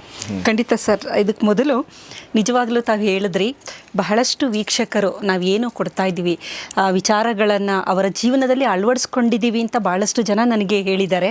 ನಾನು ಯಾವುದಾದ್ರು ಕಾರ್ಯಕ್ರಮಕ್ಕೆ ಹೋದಾಗ ಹೇಳ್ತಾರೆ ಬಂದು, ಮೇಡಮ್ ತುಂಬ ಅನುಕೂಲ ಆಗಿದೆ ನಮಗೆ ಅಂತ. ನಿಜವಾಗ್ಲೂ ಅದಕ್ಕಿಂತ ದೊಡ್ಡ ಅವಾರ್ಡು ನಮ್ಮಿಬ್ರಿಗೂ ಇನ್ಯಾವುದೂ ಇಲ್ಲ ಅಂತ ಅಂದ್ಕೊಂಡಿದ್ದೀನಿ. ನನಗೆ ಭಾಳ ಆಶ್ಚರ್ಯ ಆಗಿದ್ದು ಅಂತಂದರೆ, ಮೌಂಟ್ ಅಬುಯಿಂದ ಅಲ್ಲಿ ನಮ್ಮ ಬ್ರಹ್ಮಕುಮಾರಿ ಸಹೋದರಿಯರಿದ್ದಾರಲ್ಲ, ಅವರು ಮೈಸೂರಲ್ಲಿ ಆ ಸೆಂಟ್ರ್ ಇದೆಯಲ್ಲ ನೋಡಿ, ಬ್ರಹ್ಮಕುಮಾರಿಸ್ತು, ಅಲ್ಲಿ ಅವ್ರಿಗೆ ಫೋನ್ ಮಾಡಿ ಹೇಳಿದ್ರಂತೆ, ಈ ಸಲದ ಅಂತಾರಾಷ್ಟ್ರೀಯ ಮಹಿಳಾ ದಿನಾಚರಣೆಗೆ ಮಾಲಿನಿಯವ್ರನ್ನ ಕರೆಸಿ ಅಂತ. ಹಾಗಾಗಿ ಈ ವಿಡಿಯೋಗಳ ಮುಖಾಂತರನೇ ನಾವು ಎಲ್ಲ ಕಡೆ ರೀಚ್ ಆಗ್ತಾ ಇದ್ದೀವಿ. ಹಾಗಾಗಿ ಈ ಭಾನುವಾರ ಅವರ ಒಂದು ಮೈಸೂರಿನಲ್ಲಿ ಯಾದವಗಿರಿಲಿ ಒಂದು ಅಂತಾರಾಷ್ಟ್ರೀಯ ಮಹಿಳಾ ದಿನಾಚರಣೆಯ ದಿನ ಒಂದು ಆರೋಗ್ಯದ ಕುರಿತು ಬ್ರಹ್ಮಕುಮಾರಿ ಸಹೋದರಿಯರು ಮತ್ತು ಎಲ್ಲರಿಗೂ ನನ್ನ ಒಂದು ಭಾಷಣವನ್ನು ಸಹ ಅವರು ಏರ್ಪಡಿಸಿದ್ದಾರೆ. ನನಗೆ ತುಂಬಾ ಸಂತೋಷ ಆಯಿತು. ಏಕೆ ಅಂತಂದರೆ ಅಲ್ಲಿವರೆಗೂ ನಮ್ಮ ವಿಚಾರಗಳು ತಲುಪಿದೆ ಅಂತಂದರೆ ನಿಜವಾಗ್ಲೂ ವಿ ಆರ್ ರಿಯಲಿ ಬ್ಲೆಸ್ಡ್ ಅಂತ ಅನ್ಕೋಬಹುದು. Very true. ಇದು ಕೇವಲ ಕರ್ನಾಟಕದ ಮಾತ್ರವಲ್ಲ, ಕನ್ನಡಿಗರು ಎಲ್ಲೆಲ್ಲಿದ್ದಾರೋ ಬೇರೆ ಬೇರೆ ದೇಶಗಳಲ್ಲಿರುವಂಥ ಕನ್ನಡಿಗರು ಕೂಡ ನೋಡ್ತಾ ಇದ್ದಾರೆ. ಸೊ ಎಲ್ರಿಗೂ ಕೂಡ ನಾನು ಧನ್ಯವಾದಗಳು ಹೇಳ್ತೀನಿ. ನಿಮಗೇನು ರಿಕ್ವೆಸ್ಟ್ ಮಾಡ್ಕೋತೀನಿ ಅಂದರೆ, ನೀವು ನಿಮ್ಮ ಸ್ನೇಹಿತರೊಂದಿಗೆ ಶೇರ್ ಮಾಡಿ ಅಷ್ಟೇ, ಮತ್ತೇನು ಮಾಡಬೇಕಾಗಿಲ್ಲ. ಯಾಕೆಂದರೆ ಒಳ್ಳೆ ವಿಚಾರಗಳನ್ನ ಸ್ಪ್ರೆಡ್ ಮಾಡಿದರೆ ನಮ್ಮ ಕನ್ನಡಿಗರು, ಅಂದರೆ ನಾವೇನಿದ್ದೀವಿ ಎಲ್ಲಿದ್ದೀವಿ ಅಲ್ಲಿ ಆರೋಗ್ಯವಾಗಿರೋಣ ಅಂತ. ಖಂಡಿತ. ಅದರಲ್ಲೂ ಒಬ್ಬ ಸಹೋದರ ಬ್ರಹ್ಮಕುಮಾರಿ ಸರ್ ಇದ್ದವರು, ರೇಡಿಯಾಲಜಿಸ್ಟ್ ಅವರು ಒಂದು ಮಾತು ಹೇಳಿದ್ರು, ನನಗೆ ತುಂಬ ಸಂತೋಷ ಆಯಿತು. ಈ ಥರದ ವಿಡಿಯೋ ನಮ್ಮ ಭಾರತದಲ್ಲಿ ಯಾವುದೇ ಒಂದು ಪಾಡ್ಕಾಸ್ಟ್ ನಾವು ನೋಡಿದ್ರು ಇಷ್ಟು ಡೆಪ್ತಲ್ಲಿ ಸೈಂಟಿಫಿಕ್ ಇನ್ಫಾರ್ಮೇಷನ್ನು ಯಾರೂ ಕೊಟ್ಟಿಲ್ಲ, ನೀವು ತುಂಬ ಒಳ್ಳೆ ಕೆಲಸ ಮಾಡ್ತಿದ್ದೀರಾ ಅಂತಂದರು. ನಾನು ಅವ್ರಿಗೆ ಹೇಳದೆ, ಇಂಥ ಅವಕಾಶ ಕೊಟ್ಟಿರೋರು ನನ್ನ ಸಹೋದರ ಗೌರಿ ಶೆಟ್ಟಿಯವರು, ಅವರಿಗೆ ನಿಜವಾಗ್ಲೂ ನಾನು ಧನ್ಯವಾದಗಳನ್ನು ಅರ್ಪಿಸ್ಬೇಕು ಅಂತ ಅವ್ರ ಹತ್ರ ಹೇಳಿದೆ. ಬಹಳ ಸಂತೋಷಪಟ್ಟರು. ತಾವು ಹೇಳಿದ್ರಿ, ಈಗ ನಾವು ಒಂದು ಹಣ್ಣಿನ ಬಗ್ಗೆ ಮಾತಾಡೋದು, ಇದೆಲ್ಲ ಹೇಗೆ ಅಂದರೆ, ನಾನು ಕೆಲವು ಕಾನ್ಫರೆನ್ಸ್ಗಳಿಗೆಲ್ಲ ಹೋಗ್ತೀನಿ, ಇಂಟರ್ನ್ಯಾಷನಲ್ ಕಾನ್ಫರೆನ್ಸ್ಗಳಿಗೆ. ಅಲ್ಲಿ ಪ್ರೆಸೆಂಟೇಷನ್ ಮಾಡ್ತಾರೆ ವಿಜ್ಞಾನಿಗಳು, ಬೇರೆ ದೇಶದಿಂದ ಬಂದಿರೋರು, ನಮ್ಮ ದೇಶದ ವಿಜ್ಞಾನಿಗಳು. ಬಹಳಷ್ಟು ಸಂಶೋಧಕರು ಏನು ಮಾಡ್ತಾರೆ, ಅವರು ಏನು ಸಂಶೋಧನೆ ಮಾಡ್ತಿರ್ತಾರಲ್ಲ ಆ ಸಂಶೋಧನೆಯ ವಿವರಗಳನ್ನು ಪ್ರೆಸೆಂಟ್ ಮಾಡ್ತಾರೆ. ನಾನು ತುಂಬ ಸಿನ್ಸಿಯರ್ ಆ ವಿಚಾರದಲ್ಲಿ. ಅದು 3 ದಿನದ ಕಾನ್ಫರೆನ್ಸ್ ಆದರೂ ಬೆಳಗ್ಗೆಯಿಂದ ರಾತ್ರಿವರೆಗೂ ಒಂದು ನೋಟ್ಬುಕ್ ಇಟ್ಕೊಂಡು ಪ್ರತಿಯೊಂದನ್ನು ಪಾಯಿಂಟ್ ಮಾಡ್ಕೊತೀನಿ. ನೀವು ಅಂದರೆ ಖುದ್ದಾಗಿ ನಾನು ಹೋಗಿರ್ತೀನಿ. ನಾನು ಆಸ್ ಅ ಪಾರ್ಟಿಸಿಪೆಂಟ್ ಆಗಿರ್ಬೋದು, ಅಥವಾ ನಾನು ಕೆಲವುದು ನನ್ನ ರಿಸರ್ಚ್ ಏನಿದೆ ಸಂಶೋಧನೆ ಅದನ್ನು ನಾನು ಪ್ರೆಸೆಂಟ್ ಮಾಡ್ತಾ ಇರ್ತೀನಲ್ಲ, ಅಂತಹ ಸಂದರ್ಭದಲ್ಲಿ ಬಹಳಷ್ಟು ಕಾನ್ಫರೆನ್ಸ್ಗಳಿಗೆ ನಾನು ಹೋಗ್ತೀನಿ. ನನಗೇನು ಆಸಕ್ತಿ ಅಂತಂದರೆ, ಜಗತ್ತಿನಲ್ಲಿ ಯಾವ ರೀತಿ ಸಂಶೋಧನೆ ನಡೀತಾ ಇದೆ, ಅದು ನಮಗೆ ಕನೆಕ್ಟ್ ಆಗೋಂಥದ್ದು, ನಮ್ಮ ಜನಜೀವನಕ್ಕೆ ಸಂಬಂಧಿಸಿದಂಥದ್ದು, ಜನಸಾಮಾನ್ಯರಿಗೆ ಯಾವ ರೀತಿ ಅದರಿಂದ ಉಪಯೋಗ ಆಗುತ್ತೆ ಅನ್ನೋದನ್ನು ನಾನು ತಿಳ್ಕೊಂಡು, ಅದು ತುಂಬ ಕಷ್ಟ ಇರುತ್ತೆ, ಅದು ತುಂಬ ಕಾಂಪ್ಲಿಕೇಟೆಡ್ ಅಂತಲೇ ಅನ್ಬಹುದು. ಈ ಹಲಸಿನ ಹಣ್ಣು ಥರ ನಾನು ಅದನ್ನೆಲ್ಲ ಬಿಡಿಸಿ ಕೊನೆಗೆ ಬೀಜನೂ ತೆಗೆದು ನಿಮ್ಮ ಬಾಯಿ ಗಿಡ ಥರ ಒಂದು ಪ್ರಯತ್ನದಲ್ಲಿ ನಾನು ಇದ್ದೀನಿ. ಹಾಗಾಗಿ ಅದನ್ನು ನಿಮಗೆ ಕೊಟ್ಟರೆ ನಿಮ್ಮ ನಿತ್ಯ ಜೀವನದಲ್ಲಿ ನೀವು ಅದನ್ನು ಅಳವಡಿಸ್ಕೊಂಡು ಆರೋಗ್ಯವನ್ನು, ಫೈನಲಿ ಏನು ಅಂತಂದರೆ, ನಾವು ಯಾವುದೋ ಆಸ್ಪತ್ರೆಗೆ ಹೋಗಬಾರ್ದು, ವೈದ್ಯರನ್ನು ಭೇಟಿ ಮಾಡಬಾರ್ದು, ಹಾಗೆ ನಮ್ಮ ಆರೋಗ್ಯವನ್ನು ಕಾಪಾಡಿಕೊಂಡು ಚೆನ್ನಾಗಿ ನಾವು ಸಮಾಜದಲ್ಲಿ ಸ್ವಾಸ್ಥ್ಯ ಸಮಾಜವನ್ನು ನಾವೆಲ್ಲ ಕಟ್ಟಬೇಕು ಅನ್ನೋ ಒಂದೇ ಒಂದು ಉದ್ದೇಶದಿಂದ ಮಾಡ್ತಾ ಇರೋದು. ಇತ್ತೀಚೆಗೆ ಒಂದು ಕಾನ್ಫರೆನ್ಸ್ ಬಾಂಬೆಲಿ ಒಂದು ಕಾನ್ಫರೆನ್ಸ್ ಆಯಿತು. ಅದು ಬಹಳ ಒಂದು ದೊಡ್ಡದು ಇಂಟರ್ನ್ಯಾಷನಲ್ ಕಾನ್ಫರೆನ್ಸು. ನನ್ನದು ಒಂದು ಪೇಪರ್ ಪ್ರೆಸೆಂಟೇಷನ್ ಇತ್ತು. ಅಲ್ಲಿಗೆ ಹೋದಾಗ ಬಹಳಷ್ಟು ಜನ ಒಂದು ಸೊಪ್ಪಿನ ಬಗ್ಗೆ ಮಾತಾಡಿದ್ರು. ಆ ಸೊಪ್ಪೇನು ಅಂತಂದರೆ, ಅವರು ಅಮೇರಿಕ ಬೇರೆ ದೇಶದಲ್ಲಿ ಅದು ಒಂದು ಪೌಡರ್ನ ಮಾಡಿಬಿಟ್ಟಿದ್ದಾರೆ. ಈಗ ಸೊಪ್ಪನ್ನ ನಾವಿಲ್ಲಿ ಫಸ್ಟ್ ಕ್ಲಾಸಾಗಿ ಆರಾಮಾಗಿ ಸಿಕ್ಕುತ್ತೆ, ನಮಗೆ ತಿಂತಾ ಇದ್ದೀವಿ. ಅದನ್ನು ಪೌಡ್ರ್ ಮಾಡಿದ್ದಾರೆ. ಪೌಡರ್ನ ಒಂದು ಡಬ್ಬದಲ್ಲಿ ಸಿಕ್ಕುತ್ತೆ, ಅದು ಎಷ್ಟೋ ಡಾಲರ್ಸ್ಗಳು. ಈಗ ನೀವು ಅದನ್ನು ಏನಾರು ಅಮೆಝಾನಲ್ಲಿ ತಗೋಬೇಕು ಅಂದರೆ ಎಷ್ಟೋ ಡಾಲರ್ಸ್ ಕೊಟ್ಟೆ ತಗೋಬೇಕಾಗುತ್ತೆ. ಆ ಅದ್ಭುತ ಸೊಪ್ಪು ಯಾವುದು ಅಂದರೆ, ಸೊಪ್ಪುಗಳಲ್ಲಿ ಬಹಳ 3 ಸೊಪ್ಪು ತುಂಬ ಶ್ರೇಷ್ಠವಾದದ್ದು. ಪ್ರತಿಯೊಂದು ನಿಮಗೆ ನಾನು ಹೇಳ್ತಾ ಹೋದರೆ ಬೇಕಾದ್ರೆ ನೀವು ನಾನು ಹೇಳೋದು ಸುಳ್ಳು ಅಂತ ನಿಮಗೇನಾರು, ಏಕೆಂದರೆ ಅಷ್ಟೊಂದಿದೆ ಇನ್ಫಾರ್ಮೇಷನ್ನು, ಹೇಳಿದ್ರೆ ನಿಮ್ಗೇನಾರು ಅನ್ನಿಸ್ಬೋದು ಏನೆಲ್ಲ ಹೇಳ್ತಿದ್ದಾರೆ, ಕತೆ ಕಟ್ತಾ ಇದ್ದಾರೆ ಅಂತ. ಕತೆ ಅಂತೂ ಖಂಡಿತ ಕಟ್ಟಲ್ಲ, ನಾನೊಬ್ಬ ವಿಜ್ಞಾನಿ, ಕತೆ ಕಟ್ತಾ ಇಲ್ಲ. ಅಷ್ಟು ಇನ್ಫಾರ್ಮೇಷನ್ ಇದೆ, ನಮಗೆ ಗೊತ್ತಿಲ್ಲ. 3 ಸೊಪ್ಪುಗಳು ತುಂಬ ಫಸ್ಟ್ ಇದಕ್ಕೆ ಸ್ಟ್ಯಾಂಡ್ ಆಗುತ್ತೆ. ಫಸ್ಟು ಟಾಪ್ ಮೋಸ್ಟಲ್ಲಿರೋದು ನುಗ್ಗೆ ಸೊಪ್ಪು, 2ನೇದು ಸ್ಪಿನಾಚ್ ಅಂತೀವಲ್ಲ, ಯಾವುದು ಪಾಲಕ್ ಸೊಪ್ಪು, 3ನೇದು ಕರಿಬೇವಿನ ಸೊಪ್ಪು. ಈ 3 ಎಲ್ಲ ನ್ಯೂಟ್ರಿಷನ್ ಅಂತ ನಾವು ನೋಡೋದಾದರೆ ಅತಿ ಹೆಚ್ಚು ಇರೋ ಅಂಥದ್ದು ಒಂದು ಆಗರ ಅಂತ ಅನ್ಬೋದು. ಆ ಥರದ ಸೊಪ್ಪುಗಳಲ್ಲಿ 3 ಇವು ಮೊದಲು ಫಸ್ಟ್ 3 ಬರುತ್ತೆ. ಅದರಲ್ಲಿ ಕರಿಬೇವು ಸೊಪ್ಪು ನಾವು ಜಾಸ್ತಿ ತಿನ್ನೋಕ್ಕಾಗಲ್ಲ, ಒಗ್ಗರಣೆಗೆ ಮಾತ್ರ ಹಾಕೋದು, ತೆಗೆದು ಇಟ್ಬಿಡ್ತಾರೆ. ಇನ್ನು ಪಾಲಕ್ ಸೊಪ್ಪನ್ನ ಮಾಡ್ತೀವಿ, ಒಂದಷ್ಟು ಇದು ಮಾಡ್ತೀವಿ. ಆದರೆ ನುಗ್ಗೆ ಸೊಪ್ಪು ಇದೆಯಲ್ಲ, ಅದನ್ನು ಯಥೇಚ್ಛವಾಗಿ ಈ ಮೈಸೂರು ಭಾಗದ, ಹಳೆ ಮೈಸೂರು ಭಾಗ ಇದೆಯಲ್ಲ, ಯಥೇಚ್ಛವಾಗಿ ಇದನ್ನು ಬಳಕೆ ಮಾಡ್ತಾರೆ. ಕಾರಣ ಏನಂತಂದರೆ, ಮೊದಲನೇದಾಗಿ ಈ ನುಗ್ಗೆ ಮರ ಇದೆಯಲ್ಲ, ಎಲೆಗಳೇನೆ, ಅದು ನಿಮಗೆ ಅದಕ್ಕೆ ತುಂಬ ಮಳೆ ಬೇಕಾಗಿಲ್ಲ. ಆಮೇಲೆ ಬಂಜರು ಭೂಮಿಲೂ ಅದು ಬೆಳೆಯುತ್ತೆ, ಮತ್ತು ತುಂಬ ದೊಡ್ಡದಾಗಿ ಮತ್ತು ತುಂಬ ವೇಗವಾಗಿ ಬೆಳೆಯುತ್ತೆ. ವಿತಿನ್ 6 months ನಿಮಗೆ ದೊಡ್ಡ ಮರ ಆಗುತ್ತೆ. ನೀವು ಸುಮ್ಮನೆ ಹಳ್ಳಿಗಳಲ್ಲಿ ನೋಡಿ, ಏಕೆಂದರೆ ನಾನು ಗ್ರಾಮೀಣ ಪ್ರದೇಶ, ನನ್ನ ಹುಟ್ಟೂರು ಸುತ್ತೂರಲ್ಲ, ಅಲ್ಲಿದು ಒಂದು ಹೇಳ್ತೀನಿ ಯಾವ ಥರ ನಾನು ಅದಕ್ಕೂ ಈಗ ನಡೆಯುತ್ತಿರುವ ವೈಜ್ಞಾನಿಕ ಸಂಶೋಧನೆಗಳಿಗೂ ಲಿಂಕ್ ಕೊಟ್ಕೊಂತೀನಿ ನಾನು ಯಾವಾಗ್ಲೂ. ಅಲ್ಲಿ ಸಂಶೋಧನೆಗಳಲ್ಲಿ ಅವ್ರು ಏನು ಹೇಳ್ತಿದ್ರು, ಮೊರಿಂಗಾ ಅಂತ ತೋರಿಸಿದ್ರು. ಮೊರಿಂಗಾ ಯಾವುದು ಅಂತ ನೋಡ್ರೆ ಸೈಂಟಿಫಿಕ್ ನೇಮ್ ಅದನ್ನು ನೋಡಿದಾಗ ನುಗ್ಗೆ ಸೊಪ್ಪು. ಅಯ್ಯೋ ನುಗ್ಗೆ ಸೊಪ್ಪು ಇದ್ರ ಬಗ್ಗೆ ಹೇಳ್ತಾ ಇದ್ದಾರಲ್ಲ, ಎಷ್ಟು ಹೇಳಿದ್ರು ಅಂದರೆ ಅದ್ರ ಬಗ್ಗೆ ಏನೇನು ರಿಸರ್ಚ್ ನಡೀತಿದೆ. ಕ್ಯಾನ್ಸರ್ ಬಗ್ಗೆ, ಕ್ಯಾನ್ಸರ್ನ ಕ್ಯೂರ್ ಮಾಡೋಕ್ಕೆ ಅದ್ರ ಬಗ್ಗೆ ರಿಸರ್ಚ್ ನಡೀತಾ ಇದೆ. ಆಮೇಲೆ ನಮ್ಮ ಮೆದುಳನ್ನು ಪ್ರೊಟೆಕ್ಟ್ ಮಾಡೋಕ್ಕೆ ಅದ್ರ ಬಗ್ಗೆ ರಿಸರ್ಚ್ ನಡೀತಾ ಇದೆ. ದೇಹದಲ್ಲಿ ಇನ್ಫ್ಲಮೇಷನ್ ಆಗದೆ ಇರೋ ಹಾಗೆ, ಆಮೇಲೆ ನಮ್ಮ ದೇಹದಲ್ಲಿ ವಿಷಗಳನ್ನು ತೆಗೆದುಹಾಕೋದಕ್ಕೆ ಇದ್ರ ಬಗ್ಗೆ ಎಲ್ಲ ಆ ಮೊರಿಂಗಾ ಅಥವಾ ನುಗ್ಗೆ ಸೊಪ್ಪನ್ನು ತೆಗೆದುಕೊಂಡು ಅದರ ಮೇಲೆ ಹೆಚ್ಚಿನ ರಿಸರ್ಚ್ನ ಮಾಡ್ತಾ ಇದ್ದಾರೆ. ಅದನ್ನೆಲ್ಲ ತುಂಬ ಚೆನ್ನಾಗಿ ಪ್ರೆಸೆಂಟ್ ಮಾಡಿದ್ರು. ತುಂಬ ಎಷ್ಟು ಚೆನ್ನಾಗಿದೆ ಇನ್ಫಾರ್ಮೇಷನ್ ಅಂದರೆ ಒಂಥರ ಥ್ರಿಲ್ ಆಗಿಬಿಡ್ತು ನನಗೆ. ಕಾರಣ ಏನು ಅಂತಂದರೆ, ನಾನು ಸುತ್ತೂರು ನಾವು ಏನಾಗೋದು ಅಂದರೆ ಬೇಸಿಗೆ ಸಮಯದಲ್ಲಿ ನಮ್ಮ ತಂದೆ ಲೆಕ್ಚರರ್ ಆಗಿದ್ದರು, ನಂತರ ಪ್ರಿನ್ಸಿಪಲ್ ಆಗಿದ್ದರು. ಆ ರಜೆ ಬರುತ್ತಲ್ಲ 2 ತಿಂಗಳು, ಆವಾಗ ನಾವು ಸುತ್ತೂರಿಗೆ ಹೋಗ್ತಾ ಇದ್ವು. ಸುತ್ತೂರಿಗೆ ಹೋದಾಗ ಸುಮ್ಮನೆ ನಾನು ಅಲ್ಲಿಯ ಜನರ ಒಂದು ದಿನಚರಿನ ನಾನು ನೋಡ್ತಾ ಇದ್ದರೆ, ಅವರ ದಿನಚರಿ ಯಾವ ಥರ ಅಂದರೆ ಅವರ ಆಹಾರದ ಬಗ್ಗೆ ನಾವು ನೋಡಿದ್ರೆ ಎಲ್ಲ ಗ್ರಾಮೀಣ ಪ್ರದೇಶದವರು ರೈತಾಪಿ ಕುಟುಂಬಗಳು. ಬೆಳಗ್ಗೆ ಎದ್ದರೆ ಅವ್ರು ಹೋಗಿ ಹೊಲದ ಅಥವಾ ಗದ್ದೆಯಲ್ಲಿ ಕೆಲಸ ಮಾಡ್ಕೊಂಡು ಬರೋಂಥದ್ದು. ಅವರ ಆಹಾರ ಯಾವ ಥರ ಅಂತಂದರೆ ಪ್ರತಿದಿನ ರಾಗಿ ಮುದ್ದೆ, ಬೆಳಗ್ಗೆ ಮಧ್ಯಾಹ್ನ ರಾತ್ರಿ. ಮಧ್ಯಾಹ್ನ ಅಲ್ಲದೆ ಹೋದ್ರು ಬೆಳಗ್ಗೆ ರಾತ್ರಿ ರಾಗಿ ಮುದ್ದೆ. ಅನ್ನ ನಾನು ನೋಡೇ ಇರಲಿಲ್ಲ. ಇತ್ತೀಚೆಗೆ ಅನ್ನ ಊಟ ಮಾಡೋದವರು. ಅನ್ನ ಅಂದರೆ ಅದು ಕೆಂಪಕ್ಕಿ, ಏನಾದ್ರು ಮಾಡೋದಾದ್ರೆ ಸ್ವಲ್ಪ ಕೆಂಪಕ್ಕಿ, ಪಾಲಿಷ್ ಮಾಡ್ತಾ ಇರಲಿಲ್ಲ ಅವಾಗ. ಆಮೇಲೆ ಸಾಂಬಾರೇನು ಮುದ್ದೆ ಜೊತೆಗೆ ಅಂತಂದರೆ ಪ್ರತಿದಿನ 3 ಹೊತ್ತು ಸೊಪ್ಪು ಕಾಳು. ಸೊಪ್ಪು ಯಾವ ಥರ ಅಂತಂದರೆ ಪ್ರತಿದಿನ ನುಗ್ಗೆ ಸೊಪ್ಪು, ಪ್ರತಿದಿನವೂ. ಅದ್ರ ಜೊತೆಗೆ ಕೆಲವು ಸಂದರ್ಭದಲ್ಲಿ ಏನು ಮಾಡೋರು ಅಂದರೆ ಈ ಬೆರಕೆ ಸೊಪ್ಪು ಅಂತ, ಈ ಗದ್ದೆಗಳಲ್ಲಿ ಹೊಲಗಳಲ್ಲಿ ತುಂಬ ಸೊಪ್ಪು ಬೆಳೆಯುತ್ತೆ, ಅದನ್ನು ಕೀಳ್ತಾರೆ. ಅದೊಂದು ಸ್ವಲ್ಪ ಜ್ಞಾನ ಬೇಕದಕ್ಕೆ. ನಿಜವಾಗ್ಲೂ ನಾನು ಹೇಳ್ತೀನಲ್ಲ, ನಮ್ಮ ರೈತಾಪಿ ಜನರಿದ್ದಾರಲ್ಲ ಅವರಷ್ಟು ಬುದ್ಧಿವಂತರು ಯಾರೂ ಇಲ್ಲ. ಅವರಿಗೆ ಯಾವ್ಯಾವ ಸೊಪ್ಪು ಏನೇನಕ್ಕೆ ಬಳಕೆ ಮಾಡೋದು ಅನ್ನೋದು ಗೊತ್ತಿದೆ. ಯಾವುದು ಏನಕ್ಕೆ ಅಂದರೆ ಆರೋಗ್ಯ ವೃದ್ಧಿ ಆಗಬೇಕು ಅಂದರೆ ಯಾವ ಸೊಪ್ಪನ್ನ ನಾವು ಬಳಕೆ, ಅದರಲ್ಲಿ 101 ಸೊಪ್ಪನ್ನ ಕೀಳ್ತಾರೆ ಕೆಲವರು. ಅಷ್ಟು ಜ್ಞಾನ ಇರೋಂಥವರು ವಯಸ್ಸಾದವರು ಇದ್ದಾರೆ. 101 ಸೊಪ್ಪು, ಬೆರಿಕೆ ಅಂದರೆ ಎಲ್ಲ ಮಿಕ್ಸ್ ಅಂತ ಅಂತೀವಲ್ಲ, ಅದನ್ನು 101 ಥರದ ಸೊಪ್ಪನ್ನ ತಿನ್ಬೋದು ನಾವು, ಎಡಿಬಲ್ ಅನ್ನೋದು. ಅದನ್ನೆಲ್ಲ ತಂದು ಅವರೇನು ಮಾಡೋದು, ಅದನ್ನು ಉಪ್ಸಾರು ಅಂತ ಮಾಡೋರು. ಅದ್ರ ಜೊತೆಗೆ ಕಾಳು ಬೇಳೆ ಇದನ್ನೆಲ್ಲ ಹಾಕಿ ಮಾಡೋರು. ನಾನು ಅದೇ ಯೋಚನೆ ಮಾಡ್ತಾಯಿದ್ದೆ, ಏನು ಸೈನ್ಸ್ ಇದು, ಹೆಂಗೆ ಅಂತಂದರೆ ಕಾರ್ಬೋಹೈಡ್ರೇಟು ಮುದ್ದೆ, ಅದರಲ್ಲಿ ಫೈಬರ್ ಇರುತ್ತೆ, ನಿಮಗೆ ಕ್ಯಾಲ್ಶಿಯಮ್ಮು, ಐರನ್ನು, ಮೆಗ್ನೀಷಿಯಮ್ಮು, ಅದ್ರ ಜೊತೆಗೆ ಸೊಪ್ಪು, ಆಮೇಲೆ ಕಾಳು ಪ್ರೋಟೀನು, ಆಮೇಲೆ ಆ್ಯಂಟಿ ಆಕ್ಸಿಡೆಂಟ್ ರಿಚ್ ಇರುತ್ತೆ. ಇದ್ರ ಜೊತೆಗೆ ಆಯಿಲು, ನಿಮಗೆ ಟ್ರಾನ್ಸ್ಫ್ಯಾಟು ಏನೂ ಇಲ್ಲ. ಇದ್ರ ಜೊತೆಗೆ ಉಪ್ಸಾರು ಅಂತ ಮಾಡಿದಾಗ ಖಾರ ಅಂತ ಮಾಡ್ತಾರೆ. ಅದರಲ್ಲಿ ಮೆಣಸು, ಬೆಳ್ಳುಳ್ಳಿ, ಆಮೇಲೆ ಜೀರಿಗೆ ಇದೆಲ್ಲ ಹಾಕಿ, ಮತ್ತು ಮೆಣಸಿನಕಾಯಿ ಇದೆಲ್ಲ ಹಾಕಿ ಮಾಡಿರೋಂಥ ಖಾರ. ಎಲ್ಲೂ ನಿಮಗೆ ಆಯಿಲ್ ಅನ್ನೋದೇ ಇಲ್ಲ. ಎಷ್ಟು ನ್ಯೂಟ್ರಿಟಿವ್ ಫುಡ್ಡು. ಇದನ್ನು ನಾನು ನೋಡಿದ ಹಾಗೆ ಆ ಊರಿನಲ್ಲಿ ಇತ್ತೀಚೆಗೆ ಏನಾದರೂ ಕಾಯಿಲೆಗಳು ಬಂದಿರ್ಬೋದು, ಅವಾಗೆಲ್ಲ ಹಿರಿಯರು ವಯಸ್ಸಾದವರು ಒಬ್ಬರಿಗೂ ಕ್ಯಾನ್ಸರ್ ಅನ್ನೋದೇ ಗೊತ್ತಿಲ್ಲ. ಹಾರ್ಟ್ ಅಟ್ಯಾಕ್ ಆಗಿ ಸತ್ತಿದ್ದೇ ನಾವು ಕೇಳೇ ಇಲ್ಲ. ವಯಸ್ಸಾಗಿ ಒಂದು 90 ವರ್ಷ 110 ವರ್ಷ ಅಥವಾ ಬಿದ್ದೋ ಏನೋ ಆಗಿ ವಯೋವೃದ್ಧ ಸಹಜ ಇದು ಸಾವು ಅಂತಾರಲ್ಲ, ಆ ಥರ ವಯಸ್ಸಾದ ಮೇಲೆ. ನಮ್ಮ ಅಜ್ಜಿನೇ ಹತ್ತತ್ರ 90 ವರ್ಷ ಬದುಕಿದ್ರು. ಅವಾಗಲೂ ಗದ್ದೆ ನೋಡ್ಕೊಳ್ಳೋರು, ಗದ್ದೆ ಕೆಲಸ ಮಾಡಿಸೋರು ಅವರು. ನಮ್ಮ ತಂದೆ ಈಗ ಒಂದು 3 ತಿಂಗಳಿಂದೆ ಅವರು ನಿಧನರಾಗಿದ್ದು, 82 ವರ್ಷ. ಎಷ್ಟು ಆ್ಯಕ್ಟಿವ್ ಆಗಿದ್ರು ಅಂದರೆ ಅವರು ನಡಿಬೇಕಾದ್ರೆ ಫಾಸ್ಟ್ ನಮ್ಮ ಕೈಲಿ ಆಗ್ತಾ ಇರಲಿಲ್ಲ 82 ವರ್ಷದಲ್ಲಿ. ಅಂದರೆ ವೇಗ. ಇದು ಕಾರಣ ಏನು ಅಂತ ನಾನು ಅಲ್ಲಿ ಕೂತ್ಕೊಂಡು ನೋಡ್ತಾ ಇದ್ದೀನಲ್ಲ, ಅವ್ರ ಪ್ರೆಸೆಂಟೇಷನ್ ನನಗೆ ಗೊತ್ತಾಯಿತು. ಓಹೋ, ಇವರೆಲ್ಲರ ಆರೋಗ್ಯದ ಸೀಕ್ರೆಟ್ ಏನು ಅಂತಂದರೆ ನುಗ್ಗೆ ಸೊಪ್ಪು. ಪ್ರತಿದಿನ ನುಗ್ಗೆ ಸೊಪ್ಪು ಮಾಡೋರು. ನುಗ್ಗೆ ಸೊಪ್ಪಿಂದು ನುಗ್ಗೆಕಾಯಿನೂ ಸಾರು ಮಾಡ್ತೀವಿ, ಅಥವಾ ನುಗ್ಗೆದು ಹೂವಿರುತ್ತೆ ಅದರಲ್ಲೂ ಪಲ್ಯಗಳು ಮಾಡ್ಬೋದು. ಅದು ಬೆಳ್ಳಗಿರುತ್ತೆ ನುಗ್ಗೆ ಹೂವು, ತುಂಬ ರುಚಿಯಾಗಿರುತ್ತೆ. ನುಗ್ಗೆ ಸೊಪ್ಪಲ್ಲಿ ನೀವು ಬೇರೆ ಬೇರೆ ಥರದ್ದು, ಅದಕ್ಕೆ ಬೇಳೆ ಹಾಕಿ ಸಾರು ಮಾಡೋದು, ಬಸ್ಸಾರು ಅಂತ ಮಾಡ್ತಾರೆ, ಅಥವಾ ಉಪ್ಸಾರು ಅಂತ ಮಾಡ್ತಾರೆ. ನಾನು ಸುಮ್ಮನೆ ಅದ್ರ ಬಗ್ಗೆ ಅದೆಲ್ಲ ನೋಡಿದ್ನಲ್ಲ, ಇದು ಏನು ನೋಡೋಣ, ಇದಕ್ಕೂ ಸಂಬಂಧ ಹೇಗಿದೆ, ನಮ್ಮ ಗ್ರಾಮೀಣ ಜನರ ಒಂದು ಆರೋಗ್ಯಕ್ಕೂ ಈಗ ನಡೀತಾ ಇರುವ ರಿಸರ್ಚ್ಗೂ ಏನು ಸಂಬಂಧ ಇದೆ ಅಂತ ನೋಡಿದಾಗ ಥ್ರಿಲ್ ಆಗೋಯ್ತು ನನಗೆ. ನಿಜವಾಗ್ಲೂ ಆಶ್ಚರ್ಯ. ಈ ಮರವನ್ನು ಟ್ರೀ ಆಫ್ ಲೈಫ್ ಅಂತ ಕರೀತಾರೆ. ಅದನ್ನು ನಿಜವಾಗ್ಲೂ ನಾನು ನೋಡಿದಾಗ ಭಾಳ ಆಶ್ಚರ್ಯ ಆಯಿತು. ಟ್ರೀ ಆಫ್ ಲೈಫ್ ಅಂದರೆ ಎಲ್ಲದೂ ಇದೆ ಇದರಲ್ಲಿ ಅಂತ, ನಮ್ಮ ಆರೋಗ್ಯಕ್ಕೆ ಪೂರಕವಾಗಿರೋದು ಎಲ್ಲ ಇದರಲ್ಲಿ ಅಡಕವಾಗಿದೆ ಅಂತ ಹೇಳಿದ್ದಾರೆ.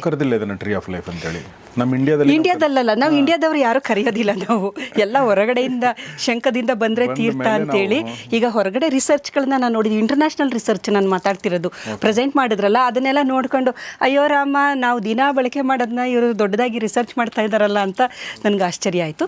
ಇದರ ವೈಜ್ಞಾನಿಕತೆ ನಾನು ಹೇಳ್ತೀನಿ. ನಾವು ನೋಡಿ, ನನಗೆ ಅಂದರೆ ನಮ್ಮ ಉತ್ತರ ಕರ್ನಾಟಕದಲ್ಲಿ ನನಗೆ ನೆನಪಿರೋ ಹಾಗೆ ನಾವು ನುಗ್ಗೆ ಪಲ್ಯ ಅಂದ್ರೆ ನುಗ್ಗೆ ಇದಿರುತ್ತಲ್ಲ ನುಗ್ಗೆ ಕಾಯಿನ ಪ್ರತಿ ಸಾಂಬಾರ್ಲಿ ಹಾಕೊಂಡು ಅದನ್ನ ತಿಂದು ಒಂಥರ ನಮ್ಮ ನಾನ್ ವೆಜಿಟೇರಿಯನ್ಸ್ ಹೇಗೆ ಮೂಳೆ ಕಡಿತಾರಲ್ಲ ವೆಜಿಟೇರಿಯನ್ಸ್ ಅದನ್ನ ಕಡಿದು ಜಗದು ಅದನ್ನ ಸಿಪ್ಪೆ ಮಾಡಿ ಬಿಸಾಕ್ತಾರೆ.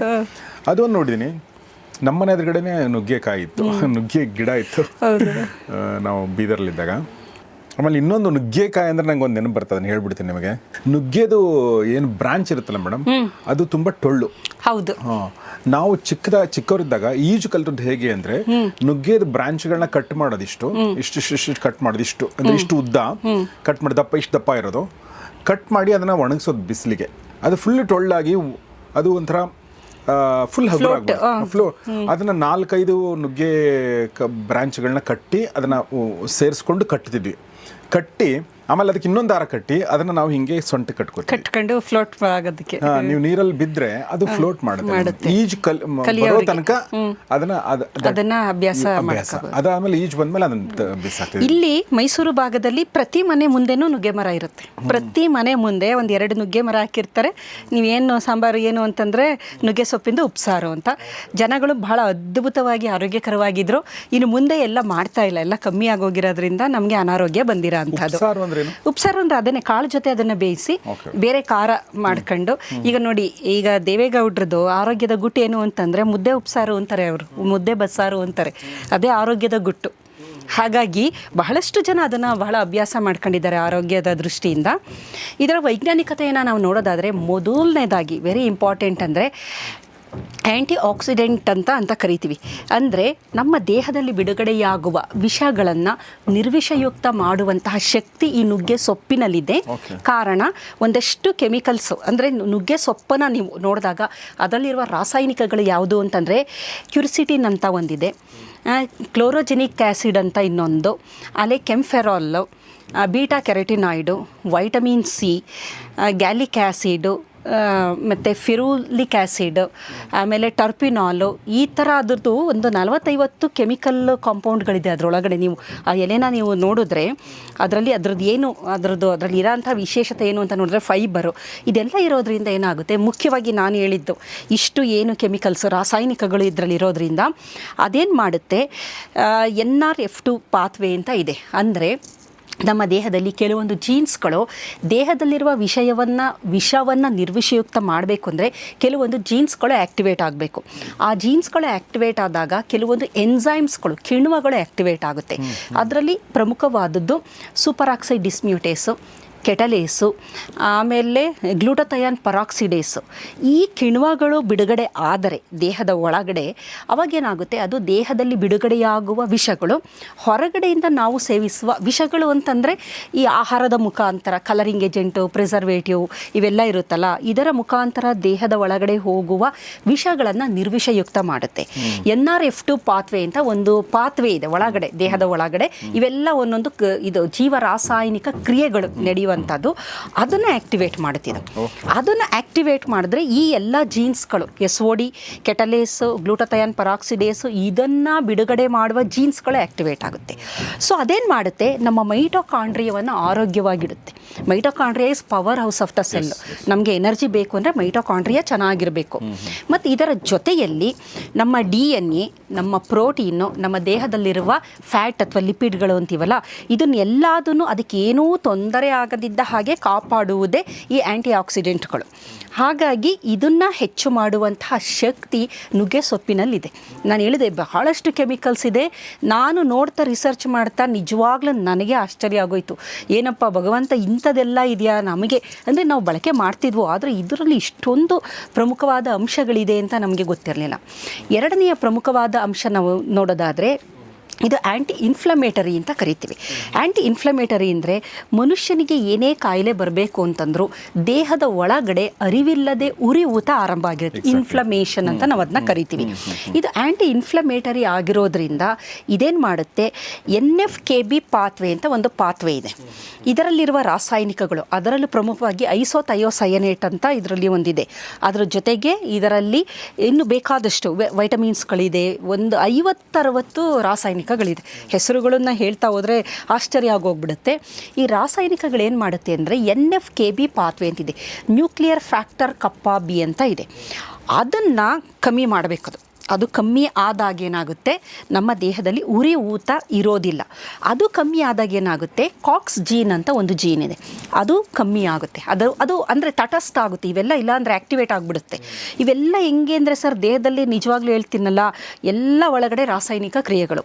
ಜೀನ್ಗಳು ಆ್ಯಕ್ಟಿವೇಟ್ ಆಗಬೇಕು, ಜೀನ್ಗಳು ನಿಷ್ಕ್ರಿಯ ಆಗಬೇಕು. ಅದನ್ನು ಮಾಡುವಂಥದ್ದು ಹೊರಗಡೆಯಿಂದ ನಾವು ಸೇವಿಸುವ ಆಹಾರ, ನಮ್ಮ ಜೀವನ ಶೈಲಿ, ನಮ್ಮ ಇದು ಹವ್ಯಾಸಗಳು, ಇವೇನೇ ಆ ಜೀನ್ಗಳನ್ನು ಆ್ಯಕ್ಟಿವೇಟು ಮಾಡುತ್ತೆ, ನಿಷ್ಕ್ರಿಯನೂ ಮಾಡುತ್ತೆ. ಕೆಲವು ಒಳ್ಳೆ ಜೀನ್ ಆ್ಯಕ್ಟಿವೇಟ್ ಆದಾಗ ಆರೋಗ್ಯ ಇರುತ್ತೆ, ಆ ಕೆಲವು ಜೀನು ಆ್ಯಕ್ಟಿವೇಟ್ ಆಗದೇ ಇದ್ದಾಗ ನಮಗೆ ತೊಂದರೆನೂ ಆಗುತ್ತೆ.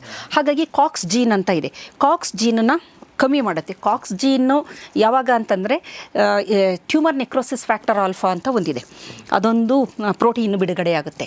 ಅದೇ ರೀತಿ IL ಇಂಟರ್ಲ್ಯೂಕಿನ್ 6 ಅಂತ, ಇವೆಲ್ಲ ಬಿಡುಗಡೆ ಜಾಸ್ತಿ ಆದರೆ ಇನ್ಫ್ಲಮೇಷನ್ ಆಗಿಬಿಡುತ್ತೆ. ಅದನ್ನು ಕಮ್ಮಿ ಮಾಡಬೇಕು, ಅದು ಯಾವಾಗಲೂ ದೇಹದಲ್ಲಿ ಕಮ್ಮಿ ಇರಬೇಕು. ಅಂದರೆ ಇನ್ಫ್ಲಮೇಷನು ಬೇಕು.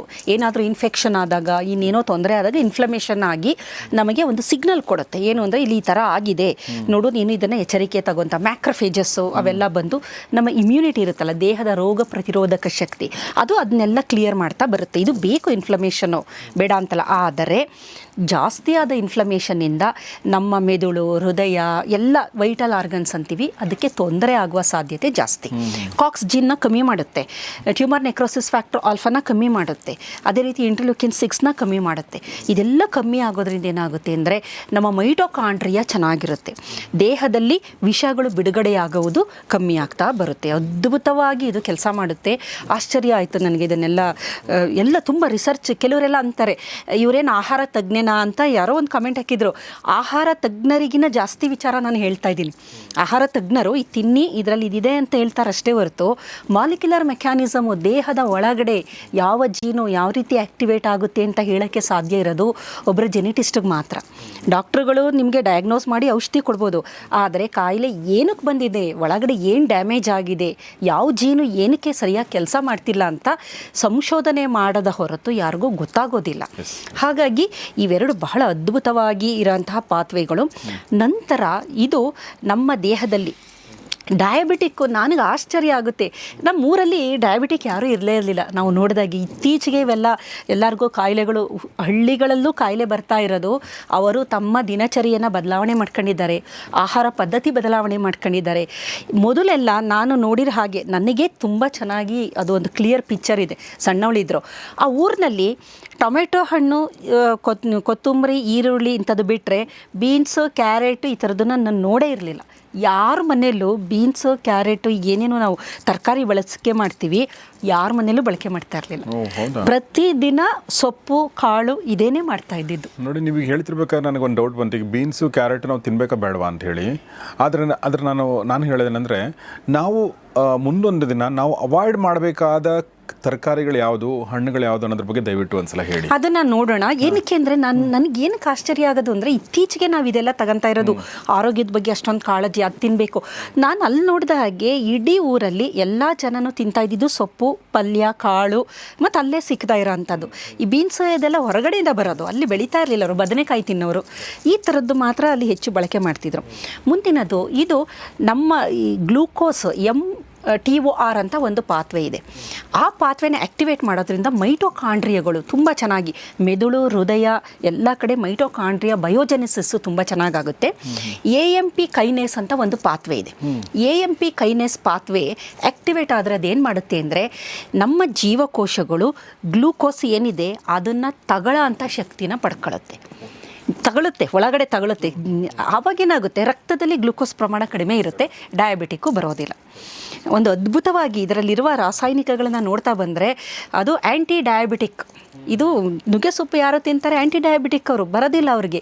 ಕಾರಣ ಏನಂತಂದರೆ ಇದರಲ್ಲಿರುವ ರಾಸಾಯನಿಕಗಳೇನು ಮಾಡ್ತಾ ಇದೆ, ಆ ಒಂದು ಗ್ಲೂಕೋಸ್ ಅಂಶ ಏನಿದೆ ರಕ್ತದಲ್ಲಿ ಅದು ನಮ್ಮ ಜೀವಕೋಶಗಳು ಒಳಗಡೆ ತಗೊಳ್ಳೋ ಥರ ಮಾಡ್ತಾ ಇದೆ. ಮತ್ತು ಕೊಲೆಸ್ಟ್ರಾಲ್ LDL ಆಕ್ಸಿಡೇಷನ್ನ ಮಾಡ್ತಿತ್ತು. ಕೊಲೆಸ್ಟ್ರಾಲ್ನ ಕಮ್ಮಿ ಮಾಡುತ್ತೆ. ಲಿವರಲ್ಲಿ ಟ್ರೈಗ್ಲಿಸರಾಯ್ಡ್ ಇಂದ ಗ್ಲುಕೋಸು ಬಿಡುಗಡೆ ಆಗದೇ ಇದ್ದ ಹಾಗೆ, ಅದರಿಂದ ಹೆಚ್ಚು ಕೊಬ್ಬು ದೇಹದಲ್ಲಿ ಶೇಖರಣೆ ಆಗದಿದ್ದ ಹಾಗೆ ತಡೆಯೋದ್ರಿಂದ ನಮ್ಮ ಹೃದಯದ ಆರೋಗ್ಯನೂ ತುಂಬ ಚೆನ್ನಾಗಿರುತ್ತೆ. ಅಥಿರೋಸ್ಕ್ಲಿರೋಸಿಸ್ ಅಂತ ಅಂತೀವಿ, ಅಂದರೆ ಪ್ಲೇಕ್ಸ್ಗಳು ಫಾರ್ಮ್ ಆಗೋದು ಹೃದಯದಲ್ಲಿ. ನಮ್ಮ ಹೃದಯದಲ್ಲಿ ಈಗ ಎಲ್ಲರಿಗೂ ಗೊತ್ತಿರ್ಬೋದು, ಆ್ಯಂಜಿಯೋಗ್ರಾಮ್ ಅಂತ ಮಾಡ್ತಾರಲ್ಲ, ಆ್ಯಂಜಿಯೋಪ್ಲಾಸ್ಟಿ, ಆ್ಯಂಜಿಯೋಗ್ರಾಮ್ ಏನಂದರೆ ಬ್ಲಾಕೇಜ್ ಏನು ಅಂತಂದರೆ ಪ್ಲೇಕ್ಸ್ ಫಾರ್ಮ್ ಆಗಿಬಿಟ್ಟಿರುತ್ತೆ. ಕೊಲೆಸ್ಟ್ರಾಲ್ ಮಾಲಿಕ್ಯೂಲ್ ಎಲ್ಲ ಸೇರ್ಕೊಂಡು ಡೆಪಾಸಿಟ್ ಆಗಿ ಅದು ಬ್ಲಾಕ್ ಮಾಡಿಬಿಟ್ಟಿರುತ್ತೆ. ಈಗ ನಮ್ಮ ನೆಲ್ಲಿ ಪೈಪ್ ಹೆಂಗೆ ಕಟ್ಬಿಟ್ಟಿರುತ್ತೆ ಆ ಥರ ಆದಾಗೇನು ನೀರು ಬರಲ್ವಲ್ಲ ನಮಗೆ, ಆ ಥರ ರಕ್ತ ಪರಿಚಲನೆ ಆಗ್ತಾ ಇರಲ್ಲ ಅಲ್ಲಿ, ಅದು ಆಗದೆ ಇದ್ದಾಗೆ ತಡೆಯುತ್ತೆ. ವ್ಯಾಸೋ ಡೈಲೇಷನ್ನು, ವ್ಯಾಸೋ ಇನ್ಫ್ಲಮೇಷನ್ನು ಮಾಡೋದಿಲ್ಲ. ಇದು ಎಷ್ಟು ಅದ್ಭುತ ಅಂತಂದರೆ, ವ್ಯಾಸೋ ಇನ್ಫ್ಲಮೇಷನ್ ಅಂತಂದರೆ ನಮ್ಮ ಒಂದು ರಕ್ತನಾಳಗಳು ಏನಿರುತ್ತೆ ಅಲ್ಲಿ ಇನ್ಫ್ಲಮೇಷನ್ ಆಗಬಾರ್ದು. ಆಮೇಲೆ ಅದು ಡೈಲೇಷನ್ ಅಂದರೆ ಸ್ವಲ್ಪ ದೊಡ್ಡದಾಗಿರಬೇಕು. ನೈಟ್ರಿಕ್ ಆಕ್ಸೈಡನ್ನ ಪ್ರಚೋದನೆ ಮಾಡೋದ್ರಿಂದ, ಈನಾಸ್ ಜೀನ್ನ ಪ್ರಚೋದನೆ ಮಾಡೋದ್ರಿಂದ ಅದು ಅಗಲ ಆಗೋದ್ರಿಂದ ಹೃದಯದ ಆರೋಗ್ಯ ತುಂಬ ಚೆನ್ನಾಗಿರುತ್ತೆ. ನನಗೆ ತುಂಬ ಅದನ್ನೆಲ್ಲ ನೋಡಿದಾಗ ಬಹಳ ಆಶ್ಚರ್ಯ ಅಂತ ಅನ್ನಿಸ್ತು, ಎಷ್ಟು ಅದ್ಭುತ ಅಲ್ವಾ ಇದು ಅಂತೇಳಿ. ಇದರ ಜೊತೆಗೆ ನ್ಯೂರೋ ಪ್ರೊಟೆಕ್ಟಿವ್ ಅಂತ ಇದನ್ನು ಕರೀತಾರೆ. ಇದರಲ್ಲಿ ಗ್ಯಾಲಿಕ್ ಆ್ಯಸಿಡು, ಫೆರಿಲಿಕ್ ಆ್ಯಸಿಡ್ ಅಂತ ಇದೆ, ಐಸೋಥಯೋಸಯನೇಟು, ಬೀಟಾ ಸಿಟೋಸ್ಟಿರಾಲ್ ಅಂತ ಇದೆ. ಇವೆಲ್ಲ ಏನು ಮಾಡುತ್ತೆ ಅಂತಂದರೆ ನಮ್ಮ ಮೆದುಳಿನಲ್ಲಿ ಒಂದು ಬ್ಲಡ್ ಬ್ರೈನ್ ಬ್ಯಾರಿಯರ್ನ ಈ ಎಲ್ಲ ರಾಸಾಯನಿಕಗಳು ಕ್ರಾಸ್ ಮಾಡ್ಕೊಂಡು ಹೊರಟೋಗುತ್ತೆ. ಹಾಗಾಗಿ ಏನು ಮಾಡುತ್ತೆ, ಮೆದುಳಿನಲ್ಲಿ ರಿಯಾಕ್ಟಿವ್ ಆಕ್ಸಿಜನ್ ಸ್ಪೀಶೀಸು ಅದು ಅಕ್ಯುಮಿಲೇಟ್ ಆಗದೇ ಇದ್ದ ಹಾಗೆ ತಡೆಯುತ್ತೆ. ರಿಯಾಕ್ಟಿವ್ ಆಕ್ಸಿಜನ್ ಸ್ಪೀಶೀಸ್ ಅಂದರೆ ಇವು ವಿಷಗಳು ಅಂತಲೇ ಅನ್ಬಹುದು. ಈ ವಿಷಗಳು ಮೆದುಳಿನಲ್ಲಿ ಹಾಗೆ ಕಲೆಕ್ಟ್ ಆಗದೇ ಇದ್ದ ಹಾಗೆ ತಡೆದ್ರೆ ಏನಾಗುತ್ತೆ, ನಮ್ಮ ನರಕೋಶಗಳು ಆರೋಗ್ಯವಾಗಿರುತ್ತೆ. ಎಷ್ಟು ಅದ್ಭುತ ಅಂದರೆ ನಮ್ಮ ಮೆದುಳು ಚೆನ್ನಾಗಿರಬೇಕು. ಚುರುಕಾಗಿರ್ತಿದ್ರು ಆವಾಗಿನ ಜನ, ನೀವು ನೋಡಿ ಎಷ್ಟು ಚುರುಕಾಗಿರ್ತಿದ್ರು.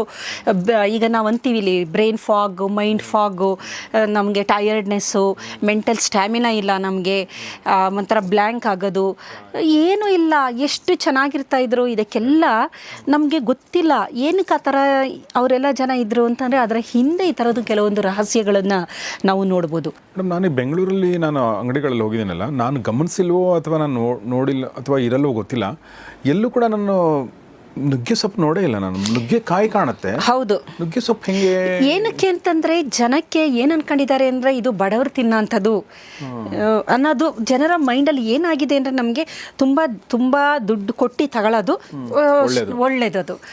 ಮಿಕ್ಕಿದ್ದು ನೋಡಿ ಇದೆಲ್ಲ ತುಂಬ ಕಮ್ಮಿಗೆ ಸಿಕ್ಕುತ್ತೆ. ನೀವು ಒಂದು ಗಿಡ ಹಾಕ್ಬಿಟ್ರೆ ಬಂದ್ಬಿಡುತ್ತೆ. ನಾವೇನು ಅನ್ಕೊಂತೀವಿ ಅಂದರೆ ಹಾಗೆ ಸಿಕ್ಕೋದು, ಅದಕ್ಕೆ ನೋಡಿ ಉಚಿತವಾಗಿ ಏನು ಕೊಡಬಾರ್ದು. ಉಚಿತವಾಗಿ ಸಿಕ್ಕೋದು, ಕಡಿಮೆ ಬೆಲೆಗೆ ಸಿಕ್ಕೋದಕ್ಕೆ ನಾವು ಯಾವತ್ತೂ ಬೆಲೆ ಕೊಡೋದಿಲ್ಲ ಅಲ್ವಾ. ಈಗ ಏನಾದ್ರು ತುಂಬ ಅದೇ ಒಂದು 500 ರೂಪಾಯಿ 1000 ರೂಪಾಯಿ ಅಂತಂದರೆ ಅದರಲ್ಲಿ ಏನೋ ಇದೆ, ವಿಶೇಷತೆ ಇದೆ. ಈಗ ಅಮೆರಿಕನ್ ತೊಗೊಂಡೋಗಿ ಅದಕ್ಕೆ ನೀವು ಹೇಳಿದ್ರಲ್ಲ, ಅದೇನು ಹೇಳಿ ಸರ್ ಮಾಡ್ತಾ ಇದ್ದಾರೆ, ಮೊರಿಂಗಾ ಲೀಫ್ ಅಂತ. ಈಗ ನೀವು ಅಮೆಝಾನಲ್ಲಿ ಬುಕ್ ಮಾಡಿ ನಿಮಗೆ ಒಂದು 1000 ರೂಪಾಯಿ ಆಗುತ್ತೆ. ಅದು ಮೊರಿಂಗಾ ಲೀಫ್ದು ಪೌಡರ್ ಅಂತ ನೀವು ಬೇಕಾದ್ರೆ ನೋಡಿ, ಚೆಕ್ ಮಾಡಿ, ಅಮೆಝಾನಲ್ಲಿ ಸಿಕ್ಕುತ್ತೆ ನೋಡಿ. ನಾವು ಅಂದರೆ ನಾವು ನೋಡಿ ನಾನು ಒಂದು ಇದೇನೆಂದರೆ, ಈ ಮೂಲಂಗಿ ಇದು ಸೊಪ್ಪು ಇರ್ತಲ್ಲ, ಅದನ್ನ ತುಂಬ ಜನ ಬಿಸಾಕ್ತಾರೆ, ಬಟ್ ಅದನ್ನ ನಾವು ತಿಂತೀವಿ ಉತ್ತರ ಕರ್ನಾಟಕದಲ್ಲಿ. ಅದನ್ನ ಕೆಲವರು ಅದನ್ನ ಬಿಸಾಕೋದು ನೋಡಿದೆ ನಾನು. ಮೊರಿಂಗಾ ಪೌಡರ್ ಟಾಟಾದಿದೆ, 414 ರೂಪಾಯಿ, 419 ರೂಪಾಯಿ ಮೊರಿಂಗಾ ಪೌಡರು. ಎಷ್ಟು ಕೇಳಿ, 200 ಗ್ರಾಮ್ಗೆ. ನೋಡಿ ಸರ್, ಮನೆ ಮುಂದೆ ಒಂದು ನುಗ್ಗೆ ಮರ ಹಾಕಿದ್ರೆ, ಆಮೇಲೆ ಅದನ್ನೇ ಆರ್ಗ್ಯಾನಿಕ್ ಅಂತ ಮಾಡಿ ಇನ್ನೊಬ್ರು 799 ರುಪೀಸ್ ಮಾಡಿದ್ದಾರೆ 1 kgಗಿದು. ಓಕೆ, ಅಂದ್ರೆ 800 ರೂಪೀಸ್ 1 ಕಿಲೋಗೆ. 1 ಕಿಲೋ ನಿಮ್ಮ ಮನೆ ಮುಂದೆ ಹೇಗೆ ಬೆಳೆದಿರುತ್ತೆ ಅಂದರೆ 1-2 ಗಿಡ ನೆಡಿ. ಏಕೆಂದರೆ ಅದಕ್ಕೆ ನೀರು ಜಾಸ್ತಿ ಬೇಡ, ಬಂಜರು ಭೂಮಿ ಆದರೂ ಬರುತ್ತೆ. ವಿತಿನ್ ಶಾರ್ಟ್ ಟೈಮು, ಒಂದು 6 ತಿಂಗಳಲ್ಲಿ ನಿಮಗೆ ದೊಡ್ಡದಾಗಿ ಮರ ಬರುತ್ತೆ. ಆಮೇಲೆ ಈಗ ನಾವು ನೋಡಿ, ಮೈಸೂರಿಂದ ನಾನು ಕೊಯಮತ್ತೂರು, ಮಧುರೈ ಕಾಮರಾಜನ್ ಯೂನಿವರ್ಸಿಟಿ ಎಲ್ಲ ಇದೆಯಲ್ಲ, ಅಲ್ಲಿಗೆ PhD ಎಕ್ಸಾಮಿನೇಷನ್ ಅದಕ್ಕೆಲ್ಲ ಹೋಗ್ಬೇಕಾದ್ರೆ ಎಕರೆಗಟ್ಟಲೆ ಬರೀ ನುಗ್ಗೆ ಸೊಪ್ಪಿಂದು ತೋಟಗಳು, ಎಕರೆಗಟ್ಟಲೆ. ನೀವು ಒಂದು ಕಡೆ ಶುರು ಮಾಡಿದ್ರೆ, ಈ ಕಾಫಿ ತೋಟ, ಇದ್ರ ತೋಟಗಳೆಲ್ಲ, ಟೀ ತೋಟ ಇದೆಯಲ್ಲ, ಆ ಥರ ಎಕರೆಗಟ್ಟಲೆ ನುಗ್ಗೆ ಸೊಪ್ಪಿಂದು ಬೆಳೆದಿದ್ದಾರೆ. ಆದರೆ ಅಲ್ಲಿಂದ ಎಲ್ಲ ಎಕ್ಸ್ಪೋರ್ಟ್ ಆಗುತ್ತಿದ್ದು ನಿಮಗೆ ಬೇರೆ ದೇಶಗಳಿಗೆ. ಅಲ್ಲ, ನಮ್ಮ ರೈತರು ಏನಕ್ಕೆ ಒದ್ದಾಡ್ತಿದ್ದಾರೆ ಅಂದರೆ ಇದ್ರ ಬಗ್ಗೆ ಗೊತ್ತಿಲ್ಲ ಅವ್ರಿಗೆ. ಈ ಥರ ಹೊರಗಡೆ ಎಕ್ಸ್ಪೋರ್ಟ್ ಮಾಡ್ತಾರೆ ಇದನ್ನು. ಸೊಪ್ಪು ಅಂದರೆ ಜನ ಬಿಸಾಕ್ತಾರೆ, ಮುರಿಂಗಾ ಪೌಡರ್ ಅಂದರೆ ಅದನ್ನು ತಗೋತಾರೆ. ಹಾಗಾಗಿ ಈಗ ನ್ಯೂರೋ ಪ್ರೊಟೆಕ್ಟಿವ್ ಅಂತ ನಾನು ಹೇಳಿದೆ. ಇದರ ಜೊತೆಯಲ್ಲಿ ಭಾಳ ಅದ್ಭುತವಾಗಿ ಇದು ಕೆಲಸ ಮಾಡುತ್ತೆ ಗಟ್ ಮೈಕ್ರೋಬ್ಸ್ಗೆ. ಇಡೀ ಜಗತ್ತಿನಲ್ಲಿ ಹೆಚ್ಚಿನ ಸಂಶೋಧನೆ ನಡೀತಿರೋದು ಗಟ್ ಮೈಕ್ರೋಬಯೋಮ್. ನಾನು ಭಾಳಷ್ಟು ವಿಡಿಯೋದಲ್ಲಿ ಹೇಳಿದ್ದೀನಿ. ನಮ್ಮ ಕರುಳಿನಲ್ಲಿ ಒಳ್ಳೆ ಬ್ಯಾಕ್ಟೀರಿಯಾಗಳಿರುತ್ತೆ. ಅದರಲ್ಲಿ ಮುಖ್ಯವಾಗಿ ಲ್ಯಾಕ್ಟೋಬ್ಯಾಸಿಲಸ್ಸು, ಬೈಫಿಡೋ ಬ್ಯಾಕ್ಟೀರಿಯಾಗಳು. ಇವುಗಳು ಚೆನ್ನಾಗಿದ್ದಾಗ ನಾವು ಅದ್ಭುತವಾಗಿರ್ತೀವಿ. ಫಿಸಿಕಲ್, ದೈಹಿಕ ಆರೋಗ್ಯ, ಮಾನಸಿಕ ಆರೋಗ್ಯ, ಎಲ್ಲ ಆರೋಗ್ಯ, ನಮ್ಮ ಮೂಡು ಎಲ್ಲ ಚೆನ್ನಾಗಿರಬೇಕು ಅಂದರೆ ಈ ಗಟ್ ಮೈಕ್ರೋಬಯೋಮ್, ಈ ಬ್ಯಾಕ್ಟೀರಿಯಾಗಳು ಚೆನ್ನಾಗಿದ್ದಾಗ ಮಾತ್ರ. ಇದಕ್ಕೆ ನಾವು ಮುಖ್ಯವಾಗಿ ನಾನು ಬಹಳಷ್ಟು ವಿಡಿಯೋದಲ್ಲಿ ಹೇಳಿದ್ದೀನಿ, ಪ್ರೋಬಯಾಟಿಕ್ಸ್ ತಿನ್ನಬೇಕು ನೀವು ಅಂತ. ಪ್ರೋಬಯಾಟಿಕ್ಸ್ ಅಂದರೆ ಮೊಸರು, ಮಜ್ಜಿಗೆ, ಉಪ್ಪಿನಕಾಯಿ, ಫರ್ಮೆಂಟೆಡ್, ಇದು ಪ್ರೋಬಯಾಟಿಕ್. ಇದರಲ್ಲಿ ಈ ಬ್ಯಾಕ್ಟೀರಿಯಾಗಳಿರುತ್ತೆ. ಪ್ರೀಬಯಾಟಿಕ್ ಅಂತ ಒಂದಿದೆ. ಪ್ರೀಬಯಾಟಿಕ್ ಅಂದರೆ ಈ ಬ್ಯಾಕ್ಟೀರಿಯಾಗಳಿಗೆ ಆಹಾರ. ಯಾವುದು ಆಹಾರ ಅಂದರೆ ನಾರಿನಾಂಶದಿಂದ ಕೂಡಿದ ಆಹಾರ. ಅದರಲ್ಲಿ ಪ್ರಮುಖವಾಗಿ ಸಾಲ್ಯುಬಲ್ ಫೈಬರ್. ಈ ನಮ್ಮ ನುಗ್ಗೆ ಸೊಪ್ಪಿನಲ್ಲಿರೋದು ಸಾಲ್ಯುಬಲ್ ಫೈಬರ್ ಅಂತ ಕರಿತೀವಿ. ನುಗ್ಗೆ ಸೊಪ್ಪನ್ನ ನೀವು ತೊಳೆದು ನೋಡಿದ್ರೆ ಅದು ಮುಳುಗಲ್ಲ, ಅಂದರೆ ಅದ್ರ ಮೇಲೆ ಆ ಎಲೆ ಮೇಲೆ ನೀರು ಕೂರಲ್ಲ. ಅದು ನೀವು ನೀರಲ್ಲಿ ಅದ್ದಾಗ ಎಲೆ ಮೇಲೆ ನೀರು ಕೂರಲ್ಲ. ಕಾರಣ ಏನಂದರೆ ಅಷ್ಟೊಂದು ವಿಶಿಷ್ಟವಾದ ರಾಸಾಯನಿಕಗಳು ಅದರಲ್ಲಿದೆ. ಅದು ಅದ್ರ ಮೇಲೆ ಈಗ ಕರಿಬೇವಿನ ಸೊಪ್ಪಿನ ಎಲೆ ಮೇಲೆ ನೀರು ಕೂರಿಯಲ್ಲ ನೋಡಿ, ಮತ್ತು ಬಾಳೆ ಎಲೆ ಮೇಲೆ ಕೂರಲ್ವಲ್ಲ, ಆ ಥರ ಸಾಲ್ಯುಬಲ್ ಫೈಬರ್, ಅತಿ ಹೆಚ್ಚು ಫೈಬರ್ ಅಂಶ ಇದರಲ್ಲಿರೋದ್ರಿಂದ ಇದನ್ನು ನಾವು ಸೇವನೆ ಮಾಡ್ತಾ ಬಂದರೆ ನಮ್ಮ ಕರುಳಿನಲ್ಲಿ ಒಳ್ಳೆಯ ಗಟ್ ಮೈಕ್ರೋಬ್ ಡೈವರ್ಸಿಟಿ ಅಥವಾ ವೈವಿಧ್ಯತೆ ಹೆಚ್ಚಾಗೋದ್ರಿಂದ ಅದ್ಭುತವಾದ ಆರೋಗ್ಯವನ್ನು ನಾವು ಪಡಿತೀವಿ. ಕರುಳಿಗೆ ಸಂಬಂಧಿಸಿದಂತಹ ಯಾವುದೇ ರೀತಿಯ ತೊಂದರೆಗಳು ಇರೋದಿಲ್ಲ. ಹಾಗಾಗಿ ನೋಡಿ, ಹಳ್ಳಿ ಜನಗಳಿಗೆ ಕರುಳಿಂದ ಸಮಸ್ಯೆ, ಆ ಥರ ಗ್ಯಾಸ್ಟ್ರೈಟಿಸು ಇವೆಲ್ಲ ಈಗ ಗೊತ್ತೇ ಇಲ್ಲ ಅವ್ರಿಗೆ. ನಾನು ನೋಡಿರೋ ಹಾಗೆ ನಮ್ಮ ತಂದೆನೇ ಒಂದು ದಿನ ಆಸ್ಪತ್ರೆಗೆ ಹೋಗಿದ್ದವರೇ ಅಲ್ಲ, ಒಂದು ದಿನ ಹುಷಾರಿಲ್ಲ ಅಂತ ಮಲಗಿದ್ದವರೇ ಅಲ್ಲ. ಅವ್ರು ಇತ್ತೀಚೆಗೆ ಹೃದಯಾಘಾತ ಆಗಿ ತೀರೋಗಿದ್ದು ಅನ್ನೋದು ಬಿಟ್ಟರೆ ಕೊನೆಯ ದಿನದವರೆಗೂ ಅವರು ಮನೆ ಕೆಲಸ ಎಲ್ಲ ಮಾಡ್ಕೊಂಡು ಓಡಾಡ್ಕೊಂಡು ಇದ್ದಂಥವರೇ ಹೊರತು ಒಂದೇ ಒಂದು ದಿನ ನೆಗಡಿ, ಕೆಮ್ಮು, ಜ್ವರ ಅಂತ ಮಲಗಿದ್ದನ್ನು ನಾವು ನೋಡೇ ಇಲ್ಲ. ಅಷ್ಟು ಆರೋಗ್ಯವಾಗಿದ್ದರು ನಮ್ಮ ಅಜ್ಜಿ. ನಾನು ಅವ್ರನ್ನೆಲ್ಲ ನೋಡ್ತಿದ್ನಲ್ಲ, ಆರೋಗ್ಯ ಅನ್ನೋದು ನಿಜವಾಗ್ಲೂ ಆ ಥರ ಇತ್ತು. ಕಾರಣ ಏನಂತಂದರೆ ಅವರು ಸೇವಿಸುತ್ತಿದ್ದ ಆಹಾರ. ಇದರಲ್ಲಿ ಭಾಳ ಆಶ್ಚರ್ಯ ಆಯಿತು ನನಗೆ. ಸಂಶೋಧನೆಗಳನ್ನು ನಾವು ನೋಡಿದಾಗ, ಬೇಕಾದ್ರೆ ತಾವು ಪಬ್ಮೆಡ್ ಅಂತ ಇರುತ್ತೆ, ನೀವು ಸರ್ಚ್ ಮಾಡಬೇಕಾದ್ರೆ ಗೂಗಲ್ಗೆ ಹೋಗಿ ಪಬ್ಮೆಡ್ ಅಂತ ಕೊಡಿ. ಪಬ್ಮೆಡಲ್ಲಿ NCBI ಅಂತ ನ್ಯಾಷನಲ್ ಲೈಬ್ರರಿ, ಅದು ನಿಮಗೆ ಅಥೆಂಟಿಕೇಟೆಡ್ ಇನ್ಫಾರ್ಮೇಷನ್, ರಿಸರ್ಚ್ ರಿಲೇಟೆಡ್ ಬೇಕು ಅಂತಂದರೆ ಅಲ್ಲಿ ನಮಗೆ ಆ ಡೆಪಾಸಿಟ್ರಲ್ಲಿ ನಮಗೆ ಸಿಕ್ಕುತ್ತೆ. ಅಲ್ಲಿ ನೋಡಿದಾಗ ಬಹಳ ಆಶ್ಚರ್ಯ ಆಗಿದ್ದೇನು ಅಂತ ಅಂದರೆ, ನೀವು ಒಂದು ಆರೆಂಜ್ ಅಥವಾ ಯಾವುದು ಕಿತ್ತಳೆ ಹಣ್ಣು, ಒಂದು ಕಿತ್ತಳೆ ಹಣ್ಣನ್ನು ನೀವು ತಗೊಂಡ್ರೆ ಅದಕ್ಕಿಂತ 7x ಜಾಸ್ತಿ ಈ ನಮ್ಮ ನುಗ್ಗೆ ಸೊಪ್ಪಿನಲ್ಲಿ ವಿಟಮಿನ್ C ಇದೆ. ಕಿತ್ತಳೆ ಹಣ್ಣು. ಅದಕ್ಕೆ ನೋಡಿ, ಅವ್ರು ಯಾರು ಕಿತ್ತಳೆ ಹಣ್ಣಾಗಲಿ, ಆ್ಯಪಲ್ಲು, ಕ್ಯಾರೆಟು ತಿಂದಿದ್ದು ನಾನು ನೋಡೇ ಇಲ್ಲ. ಬರೀ ತಿಂತಾ ಇದ್ದಿದ್ದು ಬರೀ ನುಗ್ಗೆ ಸೊಪ್ಪು. ಇದು ಮಾತ್ರ ನನ್ನ ಮುಂದೆ ಇದ್ದಂಥ ಒಂದು ಎವಿಡೆನ್ಸ್. ಇದು ನಾನೇ ಸ್ವಯಂ ಇದಕ್ಕೆ ಒಂದು ನಿದರ್ಶನ ಅಂತ ಅನ್ಬೋದು. ಯಾಕೆಂದರೆ ನೋಡಿರೋದು, ನಾನು ಲಿಂಕ್ ಮಾಡಿದ್ದೀನಿ ಅಷ್ಟೇ. ನಾನಿಲ್ಲಿ ಒಂದು ಕಿತ್ತಳೆ ಹಣ್ಣಲ್ಗಿನ್ನ ಹೆಚ್ಚಿನ 7x ಅಂತಂದರೆ 7 ಪಟ್ಟು ಜಾಸ್ತಿ ಅದರಲ್ಲಿ ವೈಟಮಿನ್ C ಇದೆ. ಅದೇ ರೀತಿ ಪ್ರೋಟೀನ್ ಅಂತ ನಾವು ನೋಡೋದಾದರೆ ಹಾಲಿಗೆ 17x ಹೆಚ್ಚು ಹಾಲಿನಂಶ ಪ್ರೋಟೀನ್ ರಿಚ್ ಇದೆ. 17. ಆಮೇಲೆ ಅದೇ ಥರ 10 times ಹೈಯರ್ ದೆನ್ ಕ್ಯಾರೆಟ್. ಈಗ ಕ್ಯಾರೆಟ್ಗೆ ವಿಟಮಿನ್ A ಅಂತೀವಲ್ಲ, ಇದರಲ್ಲಿ ವಿಟಮಿನ್ A ಇದೆ, E ಇದೆ, C ಇದೆ. ಆಮೇಲೆ ರಿಚ್ಚಿನ ಅಮೈನೋ ಆಸಿಡಲ್ಲಂತೂ ಟ್ರಿಪ್ಟೋಪ್ಯಾನು, ಥೈರೋಸಿನು, ಮಿಥಿಯೋನಿನು, ಲ್ಯೂಸಿನ್ನು, ಲೈಸಿನ್ನು, ಅಯ್ಯೋ ಅದ್ಭುತ. ಇದು ಎಲ್ಲ ಅಮೈನೋ ಆಸಿಡ್ಗಳು ಇದರಲ್ಲಿದೆ. ಕ್ಯಾರೆಟ್ಗಿನ್ನ 10 ಭಾಗದಷ್ಟು ಹೆಚ್ಚು ಇದರಲ್ಲಿ ವಿಟಮಿನ್ A ಇದೆ. ಅಮೈನೋ ಆಸಿಡ್ಗಳು ಏನು ಮಾಡ್ತವೆ? ಅಮೈನೋ ಆಸಿಡ್ಗಳು ಪ್ರೋಟೀನ್. ಅದು ಅಮೈನೋ ಆಸಿಡ್ಗಳು ಸೇರ್ಕೊಂಡೆ ಪ್ರೋಟೀನ್ ಆಗೋದು. ಪ್ರೋಟೀನು ನಮ್ಮ ಮಸಲ್ಲು, ಬೋನು ಎಲ್ಲದು ಚೆನ್ನಾಗಿರಬೇಕು. ದೇಹದ ಮಸಲ್ಲು ಚೆನ್ನಾಗಿರಬೇಕು ಅಂದರೆ ಪ್ರೋಟೀನ್ ಬೇಕೇ ಬೇಕು ನಿಮಗೆ. ಪ್ರೋಟೀನಿಂದನೇ. ಮತ್ತು ಪ್ರೋಟೀನ್ ಸೇವನೆಯಿಂದಾಗಿ ಏನಾಗುತ್ತೆ ಅಂದರೆ ನಮ್ಮ ದೇಹದಲ್ಲಿ ಬಹಳಷ್ಟು ಕಿಣ್ವಗಳು, ಬಹಳಷ್ಟು ಹಾರ್ಮೋನ್ಗಳು, ಪೆಪ್ಟೈಡ್ ಹಾರ್ಮೋನ್ಸ್ಗಳು, ಪ್ರೋಟೀನ್ ಯುಕ್ತ ಹಾರ್ಮೋನ್ಗಳು, ಕಿಣ್ವಗಳೆಲ್ಲ ಪ್ರೋಟೀನ್ಗಳೇ. ದೇಹದಲ್ಲಿ ಈ ಜೀನ್ ಆ್ಯಕ್ಟಿವೇಶನ್ ಆಗಿ ಕೊನೆಗೆ ಬಿಡುಗಡೆ ಮಾಡುವುದು ಪ್ರೋಟೀನೇ. ಹಿಮೋಗ್ಲೋಬಿನ್ ಪ್ರೋಟೀನ್, ಮಯೋಗ್ಲೋಬಿನ್ ಪ್ರೋಟೀನ್, ಎಲ್ಲದೂ ಪ್ರೋಟೀನೇ. ಹಾಗಾಗಿ ನಮ್ಮ ದೇಹ ನಡಿಬೇಕು ಅಂತಂದರೆ ಅದಕ್ಕೆ ಎನರ್ಜಿ ಬೇಕು, ಗ್ಲುಕೋಸು, ಅದರ ಜೊತೆಗೆ ಪ್ರೋಟೀನು ಎಲ್ಲದನ್ನು ಚೆನ್ನಾಗಿ ಕೆಲಸ ಮಾಡಬೇಕು ಅಂತಂದರೆ. ಆಮೇಲೆ ಈ ಫ್ಯಾಟ್ ಎಲ್ಲ ಏನಕ್ಕೆ ಅಂತಂದರೆ ಈಗ ನ್ಯೂರೋ ಕಂಡಕ್ಷನ್ ಆಗ್ಬೇಕು, ಅದಕ್ಕೆ ಎನರ್ಜಿನೂ ಬೇಕಾಗುತ್ತಲ್ಲ. ನ್ಯೂರೋ ಕಂಡಕ್ಟಿವಿಟಿ ಆಗ್ಬೋದು, ಮಸಲ್ ಕಂಟ್ರಾಕ್ಷನ್ ಎಕ್ಸ್ಪ್ಯಾನ್ಷನ್, ಇದಕ್ಕೆಲ್ಲ ಸೆಲ್ ಮೆಮ್ಬ್ರೇನ್ ಮೇಲೆ ಫ್ಯಾಟ್ ಇರುತ್ತೆ, ಲಿಪಿಡ್ ಬೈಲೇಯರ್ ಮೆಮ್ಬ್ರೇನ್ ಅಂತ ಕರಿತೀವಿ. ಹಾಗಾಗಿ ಇವೆಲ್ಲ ನಮಗೆ ಬೇಕಾಗಿರುವಂತಹ ಅಂಶಗಳು. ಹಾಗಾಗಿ ಇದು ಅಷ್ಟರ ಮಟ್ಟಿಗೆ ಇದು ರಿಚ್ ಅಂತ ಅಂತಾರೆ. ಇದನ್ನು ತಿಂದರೆ ನೀವು ಕ್ಯಾರೆಟ್ ಆಗಲಿ, ಹಾಲಾಗಲಿ, ಮೊಸರಾಗಲಿ, ಅಂದರೆ ಇದ್ರೆ ತಿನ್ಬೋದಿಲ್ಲ ಅಂತ ನಾನು ಹೇಳ್ತಿಲ್ಲ, ಅಷ್ಟು ಕಂಟೆಂಟು ಇದರಲ್ಲಿದೆ, ಅದ್ಭುತವಾದದ್ದು ಇದು ಅಂತ ವಿಜ್ಞಾನಿಗಳು ಬೇಕಾದಷ್ಟು ರಿಸರ್ಚ್ ಇದ್ರ ಮೇಲೆ. ಮೊರಿಂಗಾ ಅಂತ ಮಾಡ್ತಾರೆ, ನುಗ್ಗೆ ಸೊಪ್ಪು ಅಂತ ಇಲ್ಲ, ಆದಮೇಲೆ ಸೈಂಟಿಫಿಕ್ ನೇಮಲ್ಲಿ ಮಾಡಿಬಿಡ್ತಾರೆ. ಹಾಗಾಗಿ ಜನಕ್ಕೆ ಗೊತ್ತಾಗೋದಿಲ್ಲ ಅದ್ರ ಸೈಂಟಿಫಿಕ್ ನೇಮ್ ಇರುತ್ತೆ. ಮೊರಿಂಗಾ ಸೈಂಟಿಫಿಕ್ ನೇಮ್ ಬೇರೆ ಒಂದಿರುತ್ತೆ, ಅದ್ರ ಮೇಲೆ ಅದನ್ನು ಹಾಕ್ಬಿಟ್ಟು ಪೇಪರ್ ಪಬ್ಲಿಷ್ ಆಗಿರುತ್ತೆ, ನಮಗೆ ಗೊತ್ತಾಗೋದಿಲ್ಲ. ಕಾಮನ್ ನೇಮ್ ಹಾಕಲ್ಲ ನಮ್ಮ ರಿಸರ್ಚ್ ಆರ್ಟಿಕಲ್ಸ್ಗಳಲ್ಲಿ, ಕಾಮನ್ ನೇಮ್ಗಳು ಹಾಕಲ್ಲ. ಈಗ ಹೋಮೋಸೆಪಿಯನ್ಸ್ ಅಂತ ಹಾಕ್ತೀವಿ, ಮ್ಯಾನ್ ಅಂತ ಹಾಕಲ್ಲ ನಾವು. ಹಾಗಾಗಿ ಏನಾಗುತ್ತೆ ಅಂದರೆ ಅದು ಟೈಟಲ್ ನೋಡಿದ್ರೆ ಅದು ಏನು ಅಂತ ಯಾರಿಗೂ ಗೊತ್ತಾಗೋದಿಲ್ಲ. ಮೇಡಮ್, ಇದು ಈಗ ನುಗ್ಗೆ ಸೊಪ್ಪನ್ನು ತಿನ್ನೋದು ಹೇಗೆ? ಯೂಶ್ವಲಿ ಈಗ ನಾವು ತಿಂದೇ ಇರೋದ್ರಿಂದ, ಅಥವಾ ನಮ್ಮ ಥರ ಕೆಲವೊಬ್ರು ಇರ್ಬೋದು ನಾವು ತಿನ್ನದೇ ಇರುವಂಥವ್ರು, ಯೂಶ್ವಲಿ ನಾವು ಪಾಲಕ್ ಹೇಗೆ ಮಾಡ್ತೀವಿ ಅದೇ ಥರ ಇದನ್ನು ಕೂಡ ಮಾಡೋವಂಥದ್ದು. ಸರ್, ನುಗ್ಗೆ ಸೊಪ್ಪನ್ನ ತುಂಬ ಸಿಂಪಲ್ಲು. ಅದನ್ನು ಅದ್ರ ಜೊತೆ ನುಗ್ಗೆ ಸೊಪ್ಪು, ಬೇಳೆ ಇದೆರಡನ್ನೂ ಹಾಕಿ ಬೇಯಿಸೋದು ಅಷ್ಟೇ. ಆಮೇಲೆ ಅದನ್ನು ಒಗ್ಗರಣೆ ಹಾಕಿ ಅದನ್ನು, ಅದು ಸೊಪ್ಪು ಪಲ್ಯ ಬೇರೆ, ಇದು ಬೇರೆ. ಆಮೇಲೆ ಇದು ಬಹಳ ಮುಖ್ಯವಾಗಿ ನಮ್ಮ ಲಿವರ್, ಯಕೃತ್ತಿದೆಯಲ್ಲ, ಲಿವರ್ನ ಪ್ರೊಟೆಕ್ಟ್ ಮಾಡೋದ್ರಲ್ಲಿ ಅದ್ಭುತವಾದ ಕೆಲಸ ಮಾಡುತ್ತೆ. ಅದಕ್ಕೆ ನೋಡಿ, ತುಂಬ ಕುಡಿಯೋಂಥ ಅಭ್ಯಾಸಗಳೆಲ್ಲ ಇದ್ದಂಥವ್ರು ಸ್ವಲ್ಪ ನುಗ್ಗೆ ಸೊಪ್ಪನ್ನ ತಿನ್ನಿ. ಏನಕ್ಕೆ ಅಂದರೆ ಡಿಟಾಕ್ಸಿಫಿಕೇಷನ್ ಆಗಬೇಕು. ನಿಮ್ಮ ಯಕೃತ್ತು ಅಥವಾ ಲಿವರ್ ಆರೋಗ್ಯ ಬಹಳ ಮುಖ್ಯ. ನೀವು ಕುಡಿತಾ ಇದ್ರೆ ಇನ್ನೇನು ಬಿಡೋಕ್ಕಾಗಲ್ಲ ಅಂತಂದರೆ ನುಗ್ಗೆ ಸೊಪ್ಪು ಸ್ವಲ್ಪ ಪಲ್ಯನಾರು ತಿನ್ನಿ ಜೊತೆಲಿ ಅಂತ ಒಂದು ಅಡ್ವೈಸ್ ಮಾಡೋದು. ಇನ್ನೇನು ಮಾಡೋಕ್ಕಾಗಲ್ವಲ್ಲ. ಕಾರಣ ಏನಂದರೆ ನಮ್ಮ ಲಿವರಲ್ಲಿ ಸೈಟೋಕ್ರೋಮ್ P450 ಅಂತ ಒಂದು ಎನ್ಸೈಮ್ ಇದೆ, ಅದು ಡಿಟಾಕ್ಸಿಫಿಕೇಷನ್ ಪ್ರಾಸೆಸ್ ಮಾಡೋ ಅಂಥದ್ದು. ಈ ನಾವು ನುಗ್ಗೆ ಸೊಪ್ಪನ್ನ ಸೇವನೆ ಮಾಡ್ತಾ ಬಂದರೆ ಟಾಕ್ಸಿನ್ಸ್ಗಳನ್ನ ಡಿಟಾಕ್ಸಿಫೈ ಮಾಡುತ್ತೆ. ಆಮೇಲೆ ಮೆಡಿಕೇಷನ್, ಡ್ರಗ್ಸ್ಗಳಿರುತ್ತಲ್ಲ ಅದನ್ನು ನ್ಯೂಟ್ರಲೈಸ್ ಮಾಡುತ್ತೆ. ಅದು ಹೆಚ್ಚಾದಾಗ ಅದರಿಂದನೂ ನಮಗೆ ತೊಂದರೆಗಳಾಗುತ್ತಲ್ಲ, ಅದನ್ನು ನ್ಯೂಟ್ರಲೈಸ್ ಮಾಡೋದು. ಆಮೇಲೆ ಈ ಹೆಪಟೋಸೈಟ್ ಅಂದರೆ ನಮ್ಮ ಲಿವರ್ ಸೆಲ್ಸ್ಗಳು, ಆ ಹೆಪಟೋಸೈಟ್ನ ಆರೋಗ್ಯವನ್ನು ಅಚ್ಚುಕಟ್ಟಾಗಿ ಕಾಪಾಡುವಂತಹ ಕೆಲಸವನ್ನು ಇದು ಮಾಡ್ತಾ ಬರುತ್ತೆ. ಇದರ ಜೊತೆಗೆ ನಾನು ಹೇಳಿದೆ, ಇದು very rich in amino acid ಅಂತ. ಲ್ಯೂಸಿನ್, ಲೈಸಿನ್, ಮಿಥಿಯೋನಿನ್, ಥೈರೋಸಿನ್, ಟ್ರಿಪ್ಟೋಪ್ಯಾನ್ ಇದೆಲ್ಲ ಇರೋದ್ರಿಂದ ಇದು ದೇಹದ ನಮ್ಮ ಮಸಲ್ ಬೆಳವಣಿಗೆಗೂ ಸಹ ತುಂಬ ಅದ್ಭುತವಾಗಿ ಕೆಲಸ ಮಾಡುತ್ತೆ. ಮುಖ್ಯವಾಗಿ ಟ್ರಿಪ್ಟೋಪ್ಯಾನು, ಥೈರೋಸಿನ್ ಇದೆ ಇದರಲ್ಲಿ.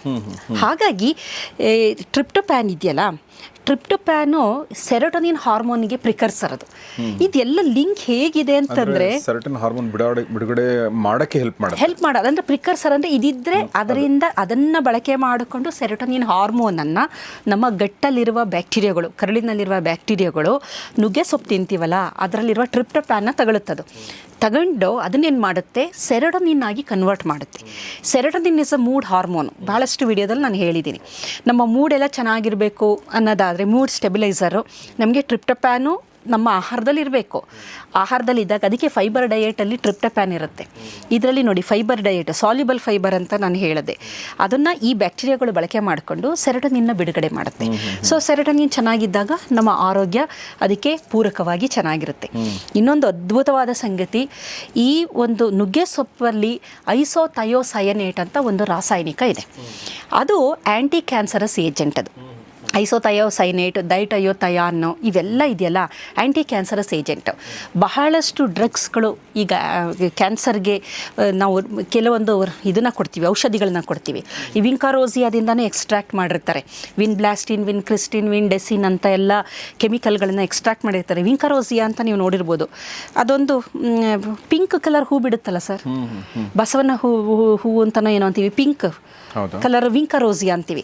ಅದರ ಎಕ್ಸ್ಟ್ರಾಕ್ಟಿಂದ ವಿನ್ಬ್ಲಾಸ್ಟಿನ್, ವಿನ್ಕ್ರಿಸ್ಟಿನ್, ವಿನ್ಡೆಸಿನ್ ಅಂತ ಅದನ್ನು ಡ್ರಗ್ಸ್ನ ಡೆವಲಪ್ ಮಾಡಿದ್ದಾರೆ.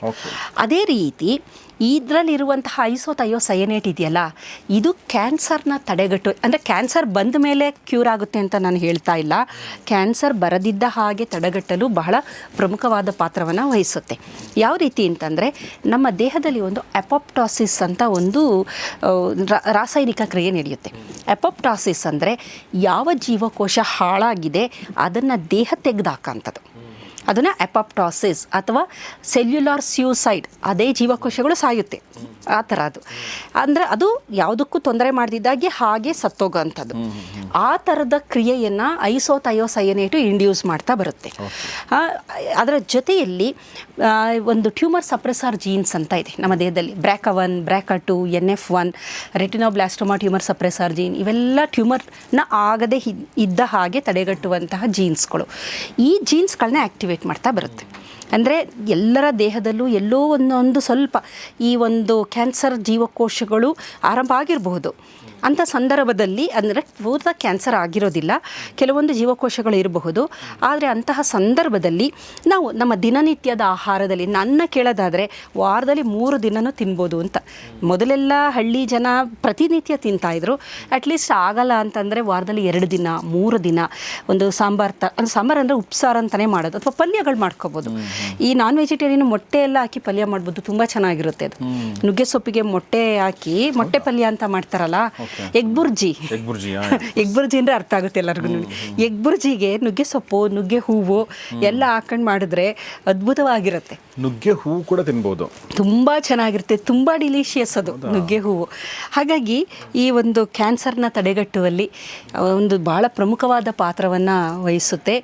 ಅದ್ಭುತ ಅಂತಲೇ ಹೇಳ್ಬೋದು. ಇದರಲ್ಲಿ ಮತ್ತು ಭಾಳ ಮುಖ್ಯವಾಗಿ ಬ್ಲಡ್ ಬ್ರೈನ್ ಬ್ಯಾರಿಯರ್ನ ಕ್ರಾಸ್ ಮಾಡೋ ಶಕ್ತಿ ಇದರಲ್ಲಿರುವ ರಾಸಾಯನಿಕಗಳಿಗಿದೆ. ನಮ್ಮ ಮೆದುಳು ಇದೆಯಲ್ಲ, ಅದರ ಸುತ್ತ ಒಂದು ಬ್ಲಡ್ ಬ್ರೈನ್ ಬ್ಯಾರಿಯರ್ ಅಂತೀವಿ. ಅಂದರೆ ನಾವು ಸೇವಿಸುವುದು ಎಲ್ಲದೂ ನಮ್ಮ ನರಕೋಶಗಳಿಗೆ ಹೋಗೋಲ್ಲ. ಕಾರಣ ನರಕೋಶ ಹೈಲಿ ಪ್ರೊಟೆಕ್ಟೆಡ್ ಅದು. ಅದಕ್ಕೆಲ್ಲ ಹೋಗೋದಾಗಿದ್ದರೆ ಮನುಷ್ಯ ಇಷ್ಟು ದಿನ ಬದುಕ್ತಾನೆ ಇರಲಿಲ್ಲ. ಕೆಲವೊಂದು ಸೆಲೆಕ್ಟಿವ್ ಗ್ಲೂಕೋಸ್ ಮಾಲಿಕ್ಯೂಲ್ ಹೋಗುತ್ತೆ. ಆಮೇಲೆ ಕರ್ಕ್ಯುಮಿನ್ ಅಂತ ಹೇಳಿದೆ ನಾನು, ಅರಿಶಿಣದಲ್ಲಿರುವ ಕರ್ಕ್ಯುಮಿನ್, ರೆಸ್ವೆರಿಟ್ರಾಲ್ ಅಂತ, ದ್ರಾಕ್ಷಿಯಲ್ಲಿರುತ್ತಲ್ಲ ರೆಸ್ವೆರಿಟ್ರಾಲ್, ಆಲ್ಕೋಹಾಲ್ ಹೋಗುತ್ತೆ. ಆಲ್ಕೋಹಾಲ್ ಕ್ರಾಸ್ ಮಾಡಿಬಿಡುತ್ತೆ, ಅದಕ್ಕೆ ನೋಡಿ ಕುಡಿದವರು ತೂರಾಡೋದು. ಹಾಗಾಗಿ ಕೆಲವೊಂದು ರಾಸಾಯನಿಕಗಳು ಮಾತ್ರ ಅಲ್ಲಿ ಹೋಗೋ ಅಂಥದ್ದು. ಇದರಲ್ಲಿರುವ ರಾಸಾಯನಿಕಗಳಲ್ಲಿ ಬಹಳಷ್ಟು ರಾಸಾಯನಿಕಗಳಿದೆ. ಇದರಲ್ಲಿ ಸುಮಾರೆಲ್ಲ ಅಲ್ಲಿಗೆ ಹೋಗುತ್ತೆ. ಬ್ಲಡ್ ಬ್ರೈನ್ ಬ್ಯಾರಿಯರ್ನ ಕ್ರಾಸ್ ಮಾಡುತ್ತಿದ್ದು ಮಾಡೋದ್ರಿಂದ ಏನು ಅನುಕೂಲ ಅಂತಂದರೆ, ನರಕೋಶಗಳಲ್ಲಿ ಏನಾದರೂ ವಿಷಗಳು ಬಿಡುಗಡೆ ಆದರೆ ಅದನ್ನೆಲ್ಲ ಇದು ಕ್ಲಿಯರ್ ಮಾಡ್ತಾ ಬರುತ್ತೆ. ಹಾಗಾಗಿ ಅದ್ಭುತವಾದ ಒಂದು ಇದು, ಮತ್ತು ಎಲ್ಲರಿಗೂ ಸಿಗೋ ಅಂಥದ್ದು, ಜನಸಾಮಾನ್ಯರ ಕೈಗೆ ಎಟುಕುವಂಥದ್ದು ಎಲ್ಲ ಕಡೆ ಇರುತ್ತೆ. ಅದನ್ನು ಆದಷ್ಟು ಬಳಕೆ ಮಾಡಿ. ನನ್ನ ಸಿನ್ಸಿಯರ್ ಅಡ್ವೈಸ್ ಏನಂದರೆ, ಇದರ ಜೊತೆಗೆ ಬಹಳ ಮುಖ್ಯವಾಗಿ ಹೇಳೋದು ಮರೆತೆ, ಇದರಲ್ಲಿ calcium, magnesium, sodium, potassium, zinc, ಈ ಥರದ್ದು ಬಹಳಷ್ಟು ಅಂಶಗಳಿದೆ.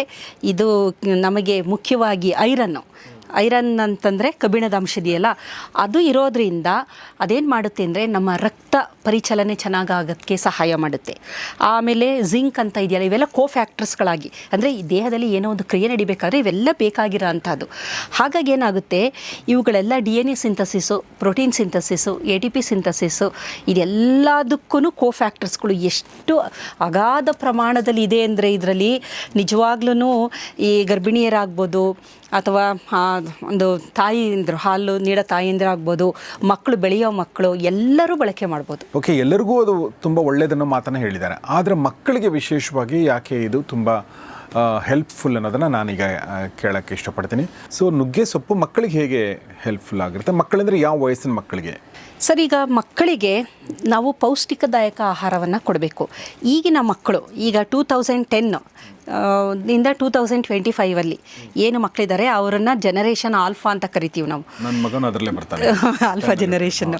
ಅವರು ಡಿಜಿಟಲ್ ಬೇಬಿಗಳು, ಹುಟ್ಟಿನಿಂದಲೇ ಅವರು ಡಿಜಿಟಲ್ಲು, ಹುಟ್ಟಿನಿಂದಲೇ ಅವರು ಪ್ರೋಸೆಸ್ ಫುಡ್ಡು. ಅವರು ತಿನ್ನುವ ಎಲ್ಲ ಆಹಾರದಲ್ಲೂ ಕಲಬೆರಿಕೆ, ಎಲ್ಲ ಆಹಾರದಲ್ಲೂ ಕಲರ್ಸ್ಗಳು, ಎಲ್ಲ ಆಹಾರದಲ್ಲೂ ಪ್ರಿಸರ್ವೇಟಿವು, ಅದರ ಜೊತೆಗೆ ಪೆಸ್ಟಿಸೈಡು, ಇನ್ಸೆಕ್ಟಿಸೈಡು, ಹರ್ಬಿಸೈಡು. ಅವ್ರು ತಿಂತಿರೋ ಆಹಾರದಲ್ಲಿ ಒಂದು 25% ವಿಷಗಳು ಇದೆ. ಅದು ಆಲ್ಫಾ ಜನರೇಷನ್ ಅವರು. ನಾವೆಲ್ಲ ಪುಣ್ಯವಂತರು, ಹಾಗಾಗಿ ಇನ್ನೂ ಚೆನ್ನಾಗಿ ಇದ್ದೀವಿ. ನಾನು ಈ ಟೈಮಲ್ಲಿ ಒಂದು ಹೇಳೋಕ್ಕೆ ಇಷ್ಟಪಡ್ತೀನಿ. ಏನಂದರೆ ನಾವೊಂದು ತಪ್ಪು ಮಾಡಿದ್ದೀವಿ. ಏನಂದರೆ ಮಕ್ಕಳಿಗೆ ಪ್ರಿಸರ್ವೇಟಿವ್ಸ್ ಇರುವಂಥದ್ದು, ಕಲರ್ಸ್ ಇರುವಂಥದ್ದು, ಹೊರಗಡೆ ಇರುವಂಥ ತರುವಂಥ ಫುಡ್ಡಲ್ಲಿ ಏನು ಒಂದು ಟೇಸ್ಟ್ ಬರುವಂಥ ಅಂಶಗಳನ್ನ ಹಾಕಿರ್ತಾರೆ. ಅಂಥದ್ದೆಲ್ಲ ತಿಂದಮೇಲೆ ಮಕ್ಕಳಿಗೆ ನಮ್ಮ ಮನೆಯಲ್ಲಿ ಮಾಡುವಂಥ ಅನ್ನ ಸಾಂಬಾರು ಪಲ್ಯ ಎಲ್ಲ ಸೇರಲ್ಲ, ಅವ್ರಿಗೆ ಸೇರಲ್ಲ. ಅವ್ರಿಗೆ ಇದೇನಷ್ಟು ಟೇಸ್ಟ್ ಇಲ್ವಲ್ಲ ಅಂಥೇಳಿ ಅವ್ರು ಮನಸ್ಸಲ್ಲಿ ತಿಂತಾರೆ. ಹೀಗಾಗಿ ನನ್ನ ಒಂದು ರಿಕ್ವೆಸ್ಟ್ ಏನಂದರೆ, ದಯವಿಟ್ಟು ಹೊರಗಿನ ಆಹಾರಗಳನ್ನ ತಿನ್ನಿಸ್ಬೇಡಿ ಅಂತ ಹೇಳ್ತಾ ಇಲ್ಲ, ಆದರೆ ನಮ್ಮ ಮನೆಯ ಊಟವನ್ನು ಅವ್ರಿಗೆ ಪರಿಚಯ ಮಾಡಿ ಅದು ತುಂಬ ಚೆನ್ನಾಗಿದೆ ಅಂತ ಅನಿಸೋ ಥರ ಮಾಡಿದ ಮೇಲೆ ಒಂದೊಂದು ಯಾವುದೋ ಒಂದು ನೀವು ಹೊರಗಡೆ ಪರಿಚಯ ಮಾಡಿಸಿ.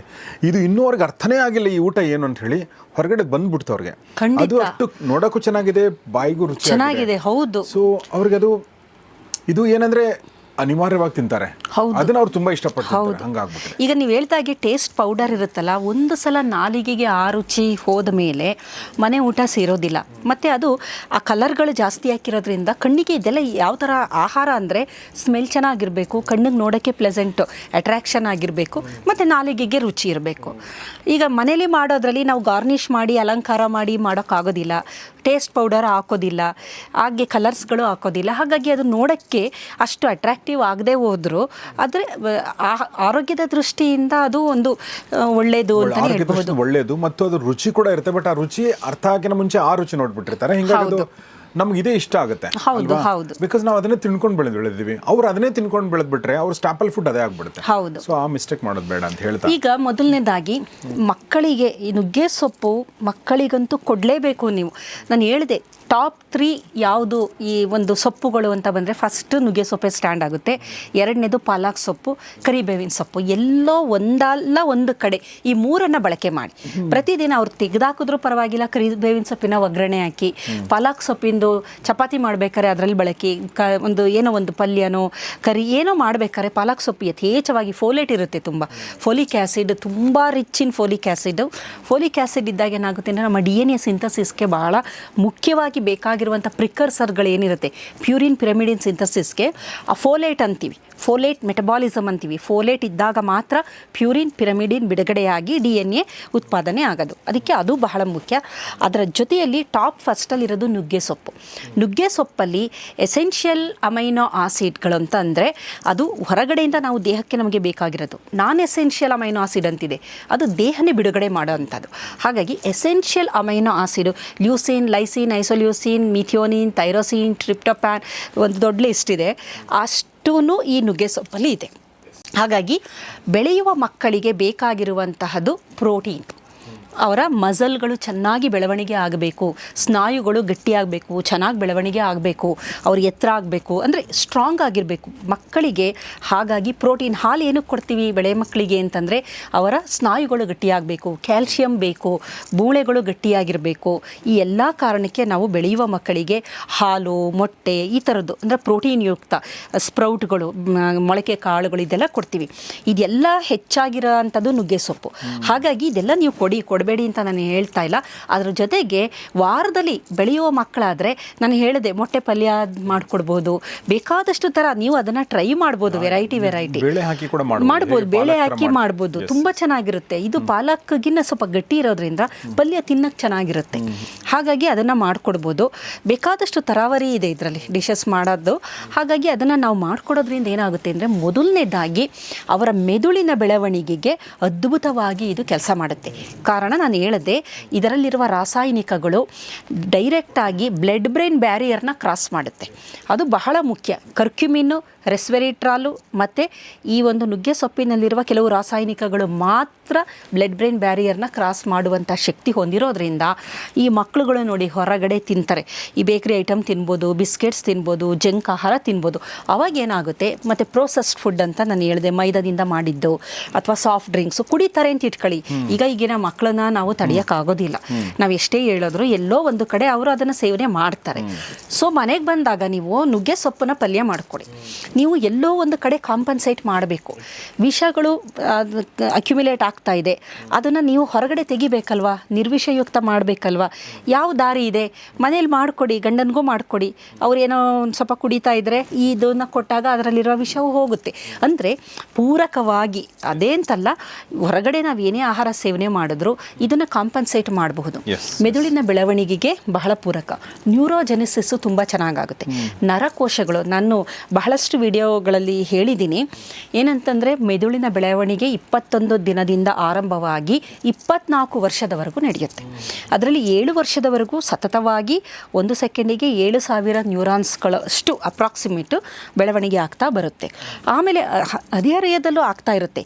ನೀವು ಸಣ್ಣ ಮಕ್ಕಳಿಂದ ಅವರಿಗೆ ಈ ನುಗ್ಗೆ ಸೊಪ್ಪನ್ನು ತಿನ್ನುವುದನ್ನು ಅಭ್ಯಾಸ ಮಾಡಿಸ್ತಾ ಬನ್ನಿ. ಅವಾಗ ಏನಾಗುತ್ತೆ ಅಂದರೆ ನರಕೋಶಗಳ ಬೆಳವಣಿಗೆ ಯಾವುದೇ ತೊಂದರೆ ಇಲ್ಲದಂತೆ ನ್ಯೂರಾನಲ್ ಡೆವಲಪ್ಮೆಂಟ್ ಅಂತೀವಲ್ಲ ಅದಾಗುತ್ತೆ. ಮತ್ತು ನ್ಯೂರಾನು ನಶಿಸಿ ಹೋಗದ ಹಾಗೆ ಅದನ್ನು ಕಾಪಾಡುತ್ತೆ. ಒಂದು ಡೆವಲಪ್ಮೆಂಟು ಬೆಳವಣಿಗೆ, ಇನ್ನೊಂದು ಅದು ನಶಿಸಿ ಹೋಗದ ಹಾಗೆ ಕಾಪಾಡು. ಏಕೆಂದರೆ ಹೊರಗಡೆ ಸೇವಿಸುವ ಬಹಳಷ್ಟು ವಿಷಯಗಳು ನಮ್ಮ ನ್ಯೂರಾನ್ನ ಡ್ಯಾಮೇಜ್ ಮಾಡುವಂಥ ಶಕ್ತಿನ ಹೊಂದಿದೆ. ಜನಸಾಮಾನ್ಯರಿಗೆ ಅರ್ಥ ಆಗ್ತಾ ಇಲ್ಲ, ಅದು ಬಹಳ ಅದ್ರ ಬಗ್ಗೆ ಅರಿವೇ ಇಲ್ಲ. ಹಾಗಾಗಿ ಅದನ್ನು ತಡೆಗಟ್ಟೋದ್ರ ಜೊತೆಗೆ ಬೆಳವಣಿಗೆ ಆಗೋ ಹಾಗೆ ಮಾಡುತ್ತೆ.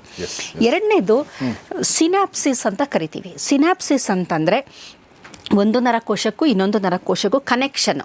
ಈ ನರಕೋಶದಲ್ಲಿ ನರ್ವು ಇಂಪಲ್ಸ್ಗಳು ನಮ್ಮ ಮೆದುಳಿನಲ್ಲಿ ಯಾವ ರೀತಿ ಅಂದರೆ ಒಂದಕ್ಕೊಂದು ಜಾಯ್ನ್ ಆಗಿರಲ್ಲ ಸೆಲ್ಲು, ಅದ್ರ ಮಧ್ಯೆ ಗ್ಯಾಪ್ ಇರುತ್ತೆ. ನರಕೋಶ ಒಂದು ನರಕೋಶದಿಂದ ಮೆಸೇಜ್ ಇನ್ನೊಂದಕ್ಕೆ ಹಾರುತ್ತದೆ, ಇನ್ನೊಂದಕ್ಕೆ ಟ್ರಾನ್ಸ್ಮಿಟ್ ಆಗೋದು ಥ್ರೂ ನ್ಯೂರೋ ಟ್ರಾನ್ಸ್ಮಿಟರು. ಬೇರೆ ಜೀವಕೋಶ ಆದರೆ ಒಂದಕ್ಕೊಂದು ಜಾಯಿಂಟ್ ಆಗಿರುತ್ತೆ. ಜಾಯಿಂಟ್ ಅಂದರೆ ಮಧ್ಯೆ ಒಂದು ಗ್ಯಾಪ್ ಇರುತ್ತೆ, ಅದು ನಮ್ಮ ಎಲೆಕ್ಟ್ರಾನ್ ಮೈಕ್ರೋಸ್ಕೋಪಿಲಿ ಮಾತ್ರ ಗೊತ್ತಾಗೋ ಅಂಥದ್ದು. ಹಾಗಾಗಿ ಈ ಸಿನಾಪ್ಸಿಸ್ ಅಂದರೆ ಕನೆಕ್ಷನ್ಸ್ಗಳಾಗುತ್ತಲ್ಲ, ಕನೆಕ್ಷನ್ಸ್ಗಳು ತುಂಬ ಅದ್ಭುತವಾಗಿ ಆಗುತ್ತೆ. ನ್ಯೂರೋಪ್ಲಾಸ್ಟಿಸಿಟಿ ಅಂತ ಕರಿತೀವಿ. ಈಗ ಮಗುವಿಗೆ ಏನೋ ಒಂದು ಹೊಸದಾಗಿ ಕಲಿಬೇಕು, ಆಗ ಒಂದು ನ್ಯೂರಾನಲ್ ಪಾತ್ವೇ ತುಂಬ ಚೆನ್ನಾಗಿ ಕ್ರಿಯೇಟ್ ಆಗುತ್ತೆ, ಕನೆಕ್ಟಿವಿಟಿ ಚೆನ್ನಾಗಾಗುತ್ತೆ. ಮತ್ತು ನ್ಯೂರೋ ಟ್ರಾನ್ಸ್ಮಿಟರ್ಸ್ಗಳು ಅಂತ ಇದ್ದಾವೆ. ಅಸಿಟಲ್ ಕೋಲಿನ್ ಅಂತ ಇದೆ ನ್ಯೂರೋ ಟ್ರಾನ್ಸ್ಮಿಟರು. ಆಮೇಲೆ ಬೇಕಾದಷ್ಟು ಹಾರ್ಮೋನ್ಗಳ ಬಗ್ಗೆನೂ ನಾನು ಹೇಳಿದ್ದೀನಿ.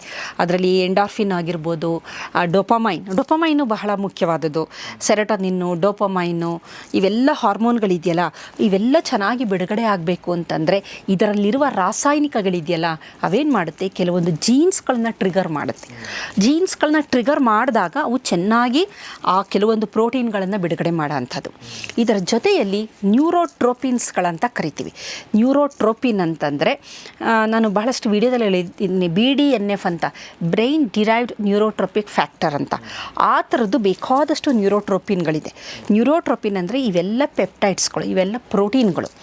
ಇವನ್ನ ನರಕೋಶಗಳು ಬಳಸ್ಕೊಂಡು ಅವು ಚೆನ್ನಾಗಿ ಆರೋಗ್ಯಕರವಾಗಿರುತ್ತೆ. ಇದೆಲ್ಲ ಫುಡ್ ಥರ ಅದಕ್ಕೆ, ಆ ಜೀವಕೋಶಗಳಿಗೆ ಈ ಪ್ರೋಟೀನ್ಗಳು ಬೇಕೇ ಬೇಕು ಅದು ಚೆನ್ನಾಗಿರಬೇಕು ಅಂದರೆ. ಹಾಗಾಗಿ ಈ ಟ್ರೋಪಿನ್ ಫ್ಯಾಕ್ಟರ್ಸ್ ಅಂತ ನಾವು ಕರಿತೀವಲ್ಲ, ಈ ಟ್ರೋಪಿನ್ ಫ್ಯಾಕ್ಟರ್ನ ಬಿಡುಗಡೆ ಮಾಡುವ ಜೀನ್ಸ್ಗಳೇನಿದೆ ಅದನ್ನು ಆ್ಯಕ್ಟಿವೇಟ್ ಮಾಡ್ತಾ ಬರುತ್ತೆ.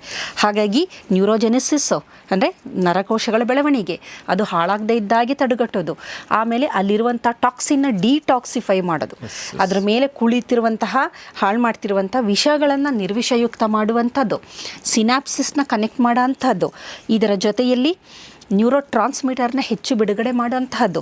ಇದೆಲ್ಲ ಮಾಡೋದ್ರಿಂದ ಏನಾಗುತ್ತೆ, ಮೆದುಳಿನ ಎಲ್ಲ ಭಾಗಗಳು ಚೆನ್ನಾಗಿರುತ್ತೆ. ಸೊ ಮೆಮೊರಿ ಆಗಿರ್ಬೋದು, ನೋಡಿರೋದನ್ನು ಕಲಿಯೋಂಥದ್ದು, ಸ್ಮರಣಾಶಕ್ತಿ ಅಥವಾ ಏಕಾಗ್ರತೆ, ಫೋಕಸ್ ಅಂತೀವಲ್ಲ, ಈ ಥರದ್ದು ಎಲ್ಲದೂ ಅದ್ಭುತವಾಗಿ ಆ ಮಕ್ಕಳಲ್ಲಿ ಬರೋದರಿಂದ ಇದನ್ನು ಮಕ್ಕಳಿಗೆ ಕೊಡಲೇಬೇಕು. ಅಟ್ಲೀಸ್ಟ್ ಈಗ ಸಿಟಿಗಳಲ್ಲಿ ನನಗೆ ಗೊತ್ತಿಲ್ಲ, ಈ ಒಂದು ಹಳ್ಳಿ ಥರದ ಪ್ರದೇಶದಲ್ಲಿ, ಅರ್ಬನ್ ಏರಿಯಾದಲ್ಲಿ ಸ್ವಲ್ಪ ನುಗ್ಗೆ ಸೊಪ್ಪನ್ನ ನೋಡಿಲ್ಲ ನಾನು. ಹಾಗಾಗಿ ಈ ಹಳ್ಳಿಗಳಲ್ಲಿ ಯಥೇಚ್ಛವಾಗಿರುತ್ತೆ, ಪ್ರತಿ ಮನೆ ಮುಂದೆನೂ ಇರುತ್ತೆ. ಆ ಥರದ ಅವೈಲಬಿಲಿಟಿ ಇದೆ. ಅಥವಾ ಕೆಲವರಿಗೆ ಫಾರ್ಮ್ಗಳಿರುತ್ತೆ, ಕೆಲವೆಲ್ಲ ಒಂದು ಫಾರ್ಮ್ ಹೌಸ್ ಮಾಡಿರ್ತಾರೆ, ಅಲ್ಲಿ ನುಗ್ಗೆ ಮರಗಳನ್ನು ಹಾಕಿ ಅಲ್ಲಿಂದ ನುಗ್ಗೆ ಸೊಪ್ಪು ತನ್ನಿ, ಅಥವಾ ಯಾರ್ದಾರು ಫ್ರೆಂಡ್ಸ್ ಮನೇಲಿದ್ದರೆ ಅಲ್ಲಿಂದ ತನ್ನಿ, ಏನೋ ಒಂದು ಮಾಡ್ಕೊಂಡು ಅದು ಸಂಭಾವ್ ನಾವು ಅದನ್ನು ಇಲ್ಲ ಅಂತ ಅನ್ನೋದಕ್ಕಿಂತ ಅದನ್ನು ಕೊಡಲೇಬೇಕಾಗಿರೋದ್ರಿಂದ. ನುಗ್ಗೆ ಗಿಡ ಅಂದ್ರೆ ಅದು ಸೊಪ್ಪು ಬೆಳಿತಾನೆ ಇರುತ್ತೆ. ಈಗ ಪಾಲಕ್ ಅಂದ್ರೆ ನೀವು ಹಾಕಬೇಕು, ನೀವು ತಗೊಂಡ್ಮೇಲೆ ಒಂದ್ಸಲ ಗಿಡ ಇದೆ ಅಂದ್ರೆ ಸೊಪ್ಪು ಬರ್ತಾನೆ ಇರುತ್ತೆ, ನೀವು ಅದನ್ನ ಮುರಿದಂಗು ಬೆಳಿತಾನೆ ಇರುತ್ತೆ. ಹೌದು. ಸೊ ಆ ದೃಷ್ಟಿಯಿಂದ ನುಗ್ಗೆ ಸೊಪ್ಪಿನ ಒಂದು ವೈಜ್ಞಾನಿಕತೆ ಇಷ್ಟೊಂದು ಅದ್ಭುತವಾಗಿದೆ ಅಂತ ನಮಗೆ ಗೊತ್ತಿರಲಿಲ್ಲ. ಈಗ ಮಾಲಿನಿ ಮೇಡಮಿಂದ ಗೊತ್ತಾಯಿತು. ವಿಶೇಷ ಮಕ್ಕಳಿಗೆ ಯಾಕೆ ಕೊಡಬೇಕು ಅನ್ನೋದ್ರ ಬಗ್ಗೆ ಕೂಡ ಅವರು ಈ ವಿಚಾರದಲ್ಲಿ ಹೇಳಿದರು. ನಿಮ್ಮೆಲ್ಲರ ಪರವಾಗಿ ನಾನು ಡಾಕ್ಟರ್ ಮಾಲಿನಿ ಎಸ್ ಸುತ್ತೂರ್ ಅವರಿಗೆ ಧನ್ಯವಾದಗಳನ್ನ ಹೇಳ್ತೀನಿ ಮೇಡಮ್. ತುಂಬ ತುಂಬ ಥ್ಯಾಂಕ್ಸ್ ನಿಮಗೆ, ನಮ್ಮ ಜೊತೆ ಇಷ್ಟೊತ್ತು ಈ ವಿಚಾರಗಳನ್ನ ಶೇರ್ ಮಾಡಿದ್ರಿ. Thank you very much. So ಅಷ್ಟು ಹೇಳ್ತಾ ಸ್ನೇಹಿತರೆ, ಒಂದೇ ಒಂದು ರಿಕ್ವೆಸ್ಟು, ಅಗೇನ್ ಶೇರ್ ಮಾಡಿ ನಿಮ್ಮ ಎಲ್ಲ ಸ್ನೇಹಿತರಿಗೆ. ನಿಮ್ಮ ವಾಟ್ಸಪ್ ಗ್ರೂಪ್ಗಳಿರ್ತವೆ, ಎಲ್ಲ ಕಡೆ ಶೇರ್ ಮಾಡಿ. ತುಂಬ ಜನ ಹೆಣ್ಮಕ್ಳು, ದೊಡ್ಡವರು ಎಲ್ಲರೂ ಇದನ್ನು ತಿನ್ನಲಿ ಮತ್ತು ಇದರ ಲಾಭ ಪಡ್ಕೊಳ್ಳಿ. ವಿಶೇಷ ಮಕ್ಕಳಿಗೆ ಇದರ ಲಾಭ ಸಿಗಲಿ ಅಂತ ಹೇಳ್ತಾ ನಾನು ಈ ವಿಡಿಯೋ ಮುಗಿಸ್ತಾ ಇದ್ದೀನಿ. ನೋಡ್ತಾರೆ ಗೌರಿಶಕ್ತಿ ಸ್ಟುಡಿಯೋ, ನೋಡ್ತಾರೆ ಫ್ಯಾಮಿಲಿ ಡಾಕ್ಟರ್. ನಮಸ್ಕಾರ.